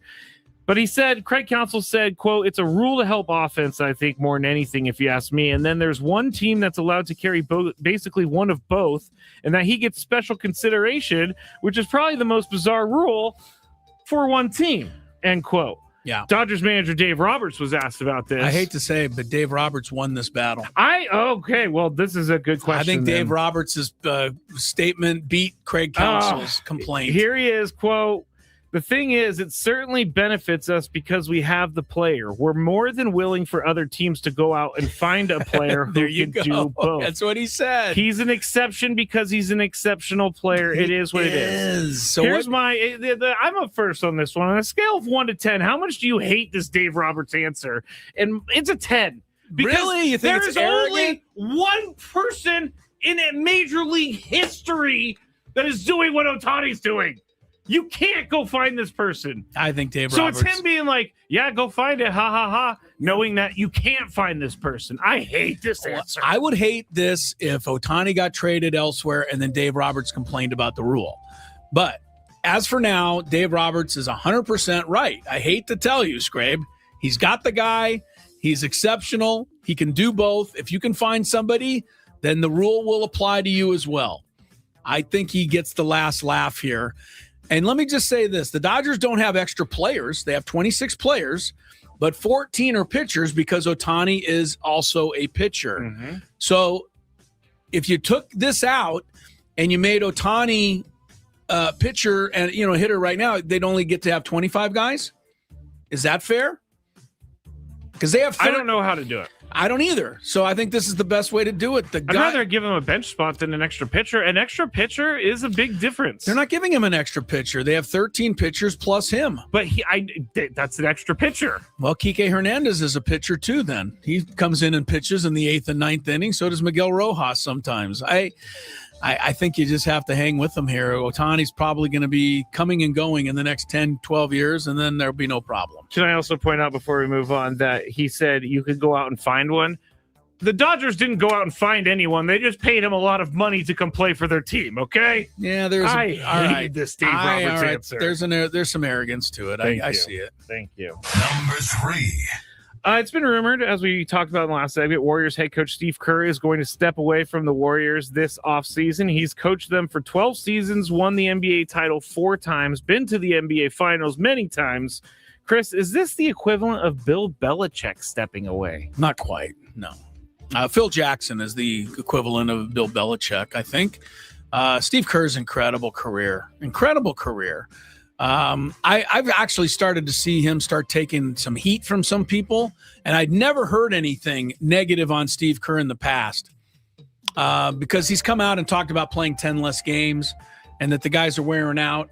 And a lot of old school NBA people are like, hey, Steve, shut up, man. You're the reason that the NBA – I've heard him say, Steve, you're the reason the NBA sucks now because you were the first team that go, to look for all 3-pointers. And stop running offense and stop creating different things. You can say what you want. Misplaced blame there. I do too. I agree. But I was surprised to hear it because I didn't expect, Steve Kerr seemed like kind of a Teflon guy. Didn't ever see too much negativity unless he went politics. And then, of course, he's setting himself up there. And he's not shy about his politics. No, he isn't. And you know what? Steve Kerr, by the way, I want to just get one last thing on his politics. If you're against his politics, especially when it comes to stuff about the war, just know that Steve Kerr's father perished in the war in action, overseas. Understand that is part of his background and where some of his thinking comes from. Do we know what war? I you know what I don't want to say the wrong one here. Yeah, that's true. So That's true. I'd be better off unless I did not know that about Steve Kerr. Yes. Let me see if I can find it here. It's not showing up. Malcolm Kerr. Yes, that's his name. Look up Malcolm and you'll see what happens. Because you know But what's okay. Yeah. So I saw that Steve Kerr was born in Beirut, Lebanon. There you go. And Yeah. this is because of his father. Right. I had no His idea. father died in battle. From what I recall reading. And I'm not saying it's an excuse for him to say whatever he says. I think that it does factor into what he says. Okay, so it was So the midst of the Lebanese Civil War. He was shot and killed by 2 gunmen. There you go. In 1984. All right. So I think it's, I think you got to at least add that to your thought process about Steve Kerr and why I think he's, as outspoken sometimes as he is. 5-time NBA champ. And how many times NBA coaching champ? 4. Yes. Right? 9 times. Still 3 behind Phil or something. 4 or 5 behind Phil. But what a career Steve Kerr's had. Man, Steve Kerr, he was 19 when that happened. Yeah. I'd like to see him retire right now on top and have Curry. I know Curry doesn't want to step down, but I think it's time for the Warriors to just kind of go on their merry way. I agree with you. I don't think it's quite the level of Bill Belichick because Bill Belichick has the record for a coach. So you have to kind of have the record to be that. Yeah. But it's a big deal. It's a big deal. Steve Kerr's had an unbelievable career. I love this guy. I love to hear him talk. The people that are negative on him, that's their opinion. I am not in any way. I think everything he says is well thought out. And, I'm a big fan and loved him as a player. He played on my club and helped them win. But even as a coach, man, he's really done something as a coach. I can't believe that he started coaching. How many years did he actually coach? 2014. Yeah, 12 so years. 13 years as a coach, 12, 13. Seems like he was playing yesterday. Time goes so fast. Time goes fast. It's starting to, everybody always told me once you get older, time goes way too fast, and it's starting to get way too fast. You want to know another crazy thing about how basketball players are? Yes. Steve Kerr, who seems like a little guy, is taller than you and I. Yeah, he's like 6'3", 6'4". No, 6'1", but that's still taller than us, or taller than me he's anyway. got me by an inch. He's got me by an inch as well, but he's taller. He looks like a little guy, though, when he's out there. Yeah, because everybody's 7'5". Exactly. Number 2.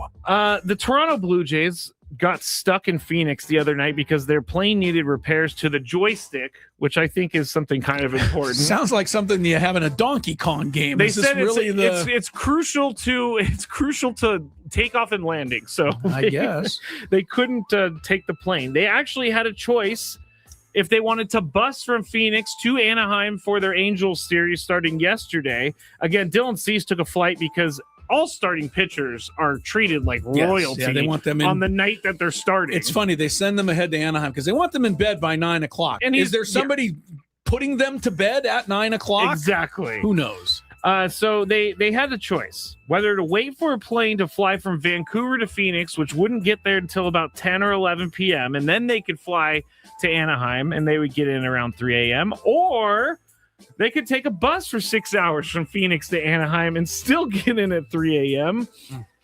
Max Scherzer was not happy about busing. Oh, stop it! He Max. made his complaints known. Yeah, I bet. But here's my question, Chris. And I guess I'm up first because it's number 2. Would you choose to wait and fly, or would you vote to bus it? I'm waiting and flying. I like to fly better, but I don't get a vote. And I know this year we had to land in Ontario one night because the fog. Yep. And we didn't even get the bus home because we couldn't wait for the bus. We rented like 4 vans. Yep. And Coach John Smith whizzed us down the freeway in about 5 hours, sitting in complete quiet silence, jammed in with 12 other people. So shut up, Max Scherzer, and take your seat. I'm sure their buses were fine. Exactly. I'm sure they're very cush buses. This is a part of the travel that we don't think about because this happens more often than we think. But I'll be honest with you, a bus trip like that, man, you get a good little card game going in the back or something, it's over before you even get started. The bus trip, I mean. John Schneider said, it felt like I was back in the minor leagues. Yeah, that's what it is. Okay, so welcome to the rest of us, If pal. Max Scherzer should have been, you know what, Max, you can afford a flight from Phoenix to Anaheim. No kidding. Hire your own helicopter right then and there on the spot. If it's bothering you that much. You could book a one-way ticket on Southwest, bro. You got the money. Number 1. This is not sports related, but a life jacket worn by a passenger on the Titanic as she escaped from sinking. It was sold on auction on Saturday for $906,000. This flotation device was worn by Laura Mabel Francatelli, and it's signed by other survivors from the same lifeboat. Chris, do you think items carry with them like trauma? I don't know if that's. Oh, you mean having the item like is it going to bring you bad some luck of the because death this is into your house? This is the Titanic's. Yeah, I get it. Life vest. You know, I went to Halifax, Nova Scotia a couple years ago. That's where they have the museum. Yes. That's where all the people who perished in the Titanic were taken to be buried. It is something, man. It hits you like a ton of bricks. But I wouldn't pay $9 for a life jacket of somebody on the Titanic. It's just not interesting. I do believe objects take on some of the. You're worried about the paranormal energy. Potential of this? Yeah, I don't like that whole part, but $900,000 is a lot. To me, take a picture of the Titanic and put it up and go, hey, I'm honoring the people. Okay. More Gwynn and Chris ahead. Chris versus the fans.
Fantabulous Sports Game Show, which normally appears on Tuesday.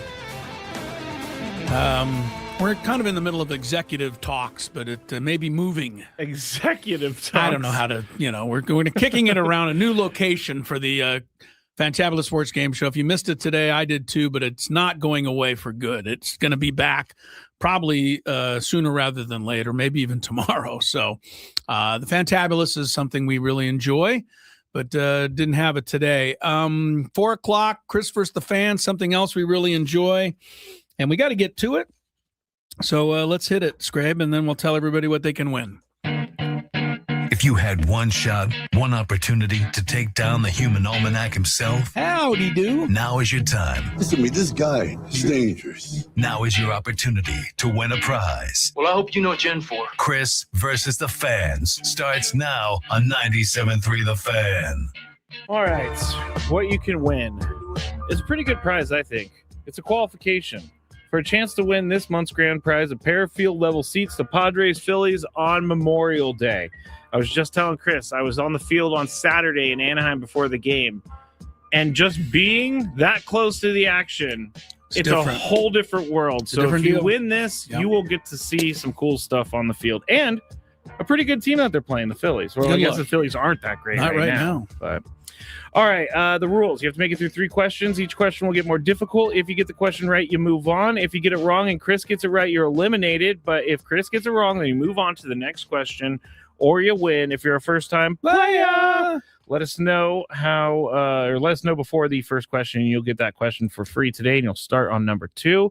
I supplied Adam with a lot of questions. A lot of them were gone, so we had a good Chris day on Chris versus the Fans yesterday. I think it was pretty good, but we did all right. All right, let's get into our first contestant then. Randy. Hello, Randy. Hello. Are you ready to play, sir? I am. All right, here we go.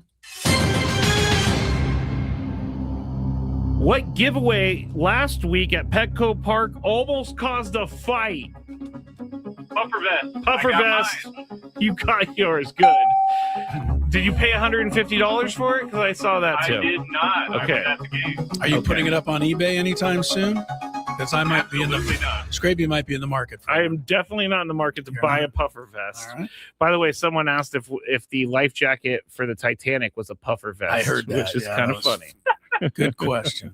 Puffer vest was one of the craziest giveaways I have ever been a part of. All right, question number 2. What NBA team had the least amount of wins this season?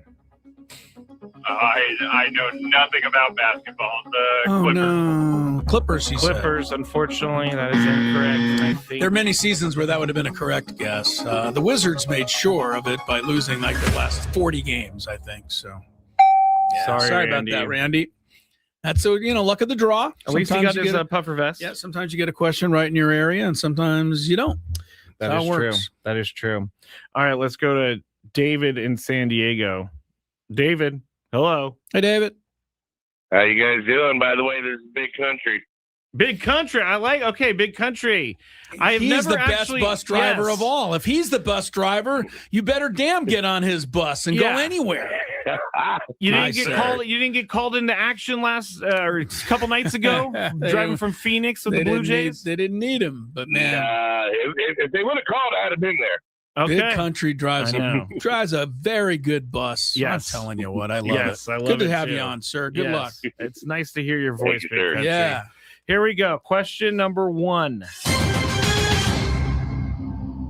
Which Padres pitcher has the most strikeouts on the team this year so far? So far this year, Michael King. Michael King. Oh, no. Oh, why did I say that? I don't want Big Country to go. It's not Michael King, huh? It's not Michael King. Really? It's somebody obvious, it sounds like, and I'm just like not seeing it. Mason Miller? Does he really have the most? Oh, Big Country. I'm sorry, Big Country. That's all right, man. We still love you, man. I'll see you soon on the bus.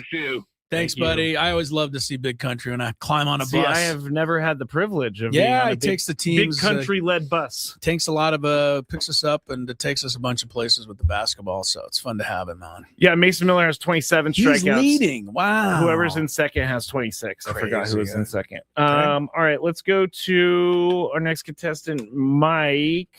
Hello, Mike. Hey guys, how's it going? Pretty good. You ready to play, Mike? Let's do it. All right, here we go.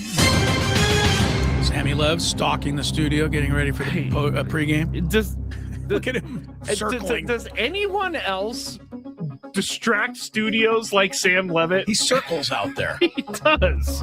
Goodness. All right, here we go, Mike. If a baseball play is scored E5, what position player is charged with the air?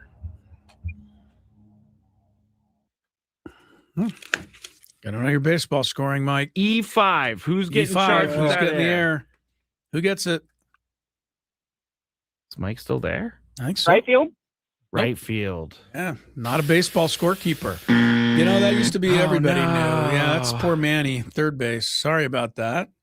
Mike. Sorry, Mike. Hey, again, you hit him where you know, in your area. I've That been was not really Mike's area. trying to score more because it's helping me. I love to score. Yeah, I didn't know how to score something the other day. Like, how do you score a strike him out, throw him out? Well, your batter gets a K in his box, and then Okay. you the runner you draw a line from halfway from first to second. And you put a line Then on, you put a line like to a stop T. it, and then you put 2 to 4 right there on second base where he gets thrown out, 2 to 4 was or 2 the to thing. 6, or Yeah, it depends that who was- catches it.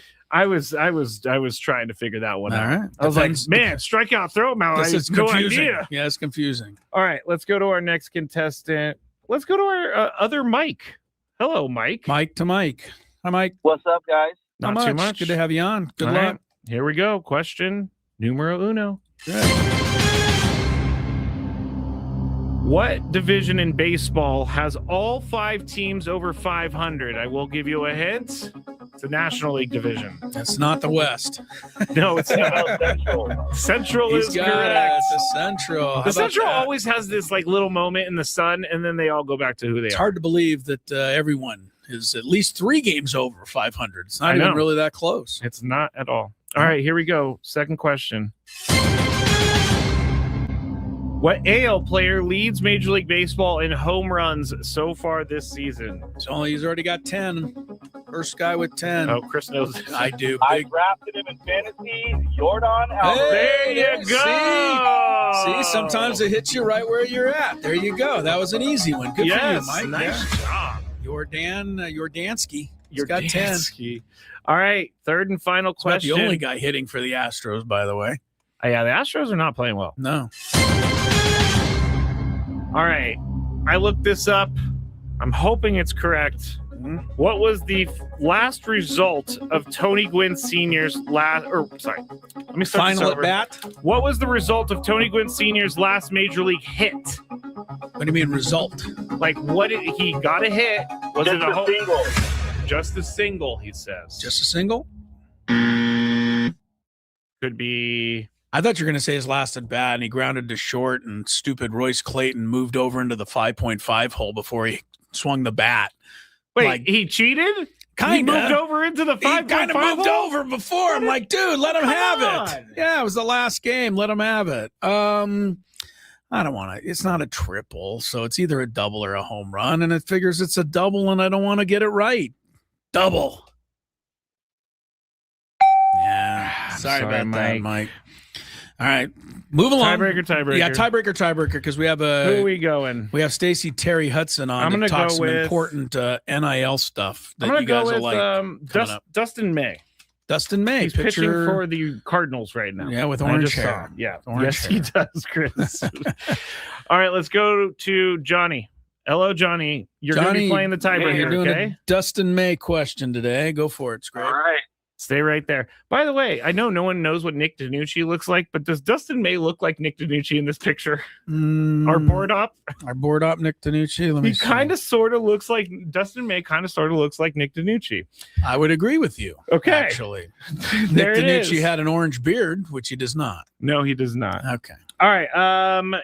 Chris, your question for Dustin May, sorry. How many strikeouts has he thrown in his 7-year career? He hasn't been full time. 7. I'm gonna say about 50 a year. 350. 350. Johnny, Yeah, is the on actual average, answer 50. higher or lower than 350?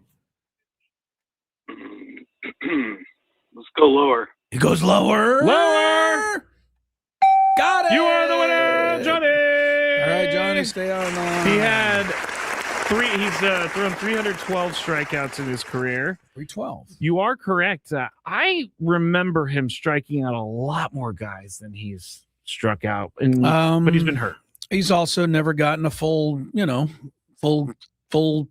take. No, he's never. The most games he ever started in a year, 2025, when he started 23, and then he got traded to the Red Sox, I believe. And now he's a Cardinal. He is a Cardinal. All right, more Gwynn and Chris coming up. Well, when we return, I wanted to get Stacey Terry Hudson on. We like having her on in general. But the transfer portal just closed, and all the players are coming and going. I know the Aztec fans are trying to keep track of what they're getting on the men's side. The women's team has done pretty well, keeping a lot of their players. How do the coaches cope during this time in a new era of college basketball? That's coming up when we return.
Little Tuesday show. We got Padre baseball coming up right after this segment, and it's really nice of Terry Hudson to fit us in here. Coach, welcome to the program. As always, we love having you on. I think everybody is aware now. You guys had a school record 27 wins this year. It was amazing. So fun, so much fun. We all had, and 4 straight 20-win seasons. So the program is really is cooking. But I want to ask you, how has April changed in your life over the last, 3 or 4 years now that this whole portal NIL thing is going, Coach? I know you and your staff are working your tails off. I have a love-hate relationship with April now. I look forward to the end of April, and I hate the beginning of it. But it's kind of what college athletics is gone to now. So what he's referring to for all of those people out there is it's the transfer portal opening and closing in the month of April. So It's been crazy. It's been crazy for us.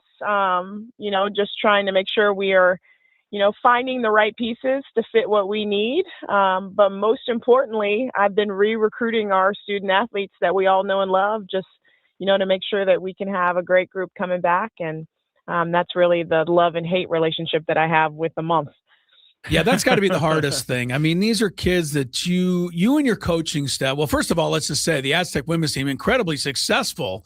7 players already coming back, 6 key performers on last year's team, including 4 starters, including Naomi Panganiban and Nat Martinez and Bailey Barnhart.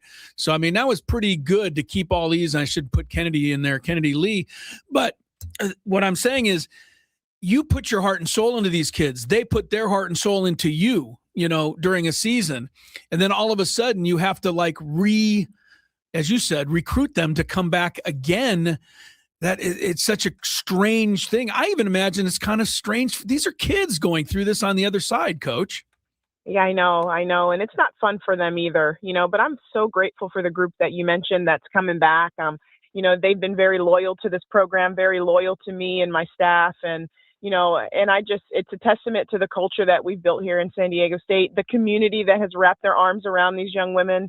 They want to be here. They want to have San Diego State. They want to wear a jersey with Aztecs on their chest. And I'm really proud of that. I'm really proud that we were able to keep 4 of our starters here and then have some key returners as well. So, it was a great year, and obviously a great off season, but it is a crazy time. And a lot of people don't understand what comes into this. I mean, there's a lot of opportunities for these young women to move on, especially after the years that we've been having. And for them to say, I want to be an Aztec, I want to stay. There's, some unfinished business as we move into the Pac-12 and this new Aztec era. I'm just really grateful. I'm very grateful and really proud of these young women for the commitment that they've made to our program. It says a lot about you and your staff, Coach. Don't even forget that for a second. No, that is true. I was going to say, I mean, you kind of already hit it, but it's a reflection of you and your coaching staff that these players want to come back to San Diego State and they want to be a part of They're not coming back building. For the broadcaster. We know that. Well, we don't know. We don't know. They very well could be. We never know. We're talking to Aztecs women's basketball head coach Terry Hudson on the SDCCU fan hotline. It's not Big Bank Banking, it's better. I want to ask you about the transfer portal in this way.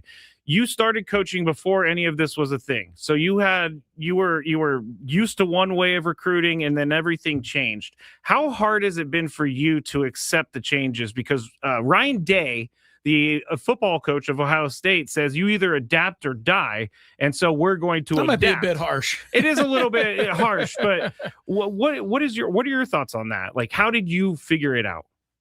Well, it's hard because I got into this business to be transformational.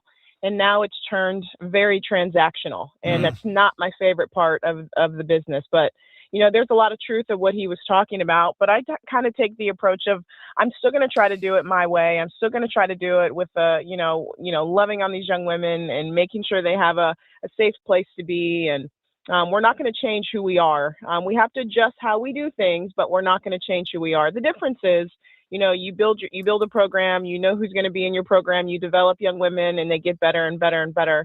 Now it's just you have a shorter window to build those relationships and develop in most cases, but again, we've been lucky. I have, 3 of my sophomores that are, freshmen that will be juniors now, sophomores last year, that are coming back. So it's a rare situation where I've had to go on this journey with these young women that all they've done is win here at San Diego State. So, it's not a bad place to be. We live in the best city in the country. You're going to get a quality education here at San Diego State, and we're winning. And now we're going to the Pac-12. So there's a new challenge for them. But we were able to, kind of build around them and, and take care of them in a sense with NIL. That's why the community support and our NIL rev shares money is so important, so we can retain and recruit these quality young women. Yeah, well said, Coach. And your fans have been really terrific, and I've seen it firsthand, how they've rallied around these kids. Just kind of a general question. I was thinking of this the other day, and this could go for, the men or the women, anybody who's going through this NIL thing. If you have a kid who is having an amazing season, you kind of run the risk that they may be interested to go somewhere else. At the same time, if you have a kid that maybe is pretty good, but you can't get them enough playing time, so they're on the other side of your spectrum, you might lose them too because they want to go somewhere else and find more playing time. My point being, you're damned if you do and you're damned if you don't. You're right. We kind of experienced that this year. We lost some really good players just because they wanted more opportunity. Yeah. But I'm grateful again for the ones that stayed. But you're right. You're at risk of losing your entire team. Sometimes, you look at some of these schools, they've lost 9, 8 to 10 players. It's crazy having to rebuild every year. So we're in a great situation this year, being able to just kind of pinpoint some holes that we have and go after some certain kids and not have to reload completely, So I'm really grateful. Like you said, this is a crazy month, a crazy time of year. It closed yesterday, so a little bit of the worry is gone, right? I slept much better last night, I will tell you. Right. But we're still in the process of recruiting, bringing kids on campus and figuring all that out. But it's very helpful that we have to, we can go after a specific kid and we're not trying to revamp our entire roster. Coach, I want to let you go on one last one, kind of a general one. Again, you did lose a couple of players and a couple key players. What is your personal, theory on when a kid, looks like they might get away or go somewhere else? Is it to support them as much as you can, even though knowing you're going to lose them because these are kids that were in your program? Or is it more of a, God, maybe you're making the wrong decision here. You should stay with us. How do you walk that fine line? Truth, honesty, and just having those intentional conversations with them. Right. But when it's all said and done, I have no more eligibility. This is all about their journey and where they want to go. And I want them to be in the best situation for them to be as successful as they possibly can be and live the best version of them. So, I'm not one of those coaches that shuts down all the opportunities when they want to transfer. They're still allowed to work out in the gym. This is, there's no ego here. This is all about these young women, and I want them to have a fantastic college experience. And if they don't feel like they can get that here at San Diego State, I only wish them the best. Well, they're getting it at San Diego State. I'm seeing it firsthand, and it is more fun than ever to be part of it, Coach. I appreciate you allowing me to be with it, each and every year. And congrats on a pretty successful April. I mean, I'm looking at this picture on the webpage, and to have this group, already signed coming back, that's not too bad considering. And it means a lot, I know, to you and your staff that you must be doing something right. So. Well, I appreciate you saying this, and I appreciate you having me on because I think it's important that we educate the listener, we educate the community on really what college athletics is about. And unfortunately, it's about dollars sometimes, and we have to fundraise and make sure we have enough money to keep these young women. And we were able to do that this year. And again, 2 San Diegans, 4 starters coming back. Just really excited about the future of Aztec women's basketball. And I could not do this without our community and our athletic administration with their support. So I'm just really proud to be the head coach here. So thank you again for having me on. I appreciate you both. We always like having you on. You know that, Coach. Go get some sleep. Tell Justin to whip you up some food, and you're going to bed. I know, right? See you later, Have Coach. a great day, guys. Yes, Coach Stacey Terry Hudson, her Aztecs, keeping it all pretty much intact as they'll make another run next year for the title. I mean, I've been telling you for 2 months, Graby, that Naomi Ponganiban, for them to be able to somehow keep her, and that's not taken away from anybody from the rest, but I mean, she's a star in the making. And it says a lot, man, that she wants to stay and play for Stacy and stay in her hometown. I mean, that really does say everything you need to know about the program. It because does. you don't stick around for a place that's not either paying you a ton of money or a place you don't like. But you see, the money is the money, right? I mean, I think it goes a lot beyond that with a lot of these kids. Not everybody. Somebody just takes the biggest paycheck. I get that. But a lot of kids want to know you believe in them, you're with them, you support them. And this goes men's and women's side. This isn't just the women's team. It's the same for Dutch and everybody else. These kids want to know that you got their back and you got their best interests at heart. And I can tell you from firsthand experience, Stacey Terry Hudson does. And that's why these kids respond to it. So it's good. Good for them. Yes. All right. We got Padres baseball coming up. And we got 3 or 4 minutes here. Do we want to talk about our sweet appearance on Saturday? We should do that. I'm gonna put that up on the screen right now. This Saturday from 2:30 to 4:30. I'm glad you reminded me. And you better call me Saturday morning or send me a text. Trust me. 2:30 to 4:30 Saturday. Scraby and I will be at the Mavericks Beach Club. It's in Pacific Beach. We're going to watch San Diego, Arizona. It's the Mexico City Series. It's presented by South Norte Tequila Cocktails.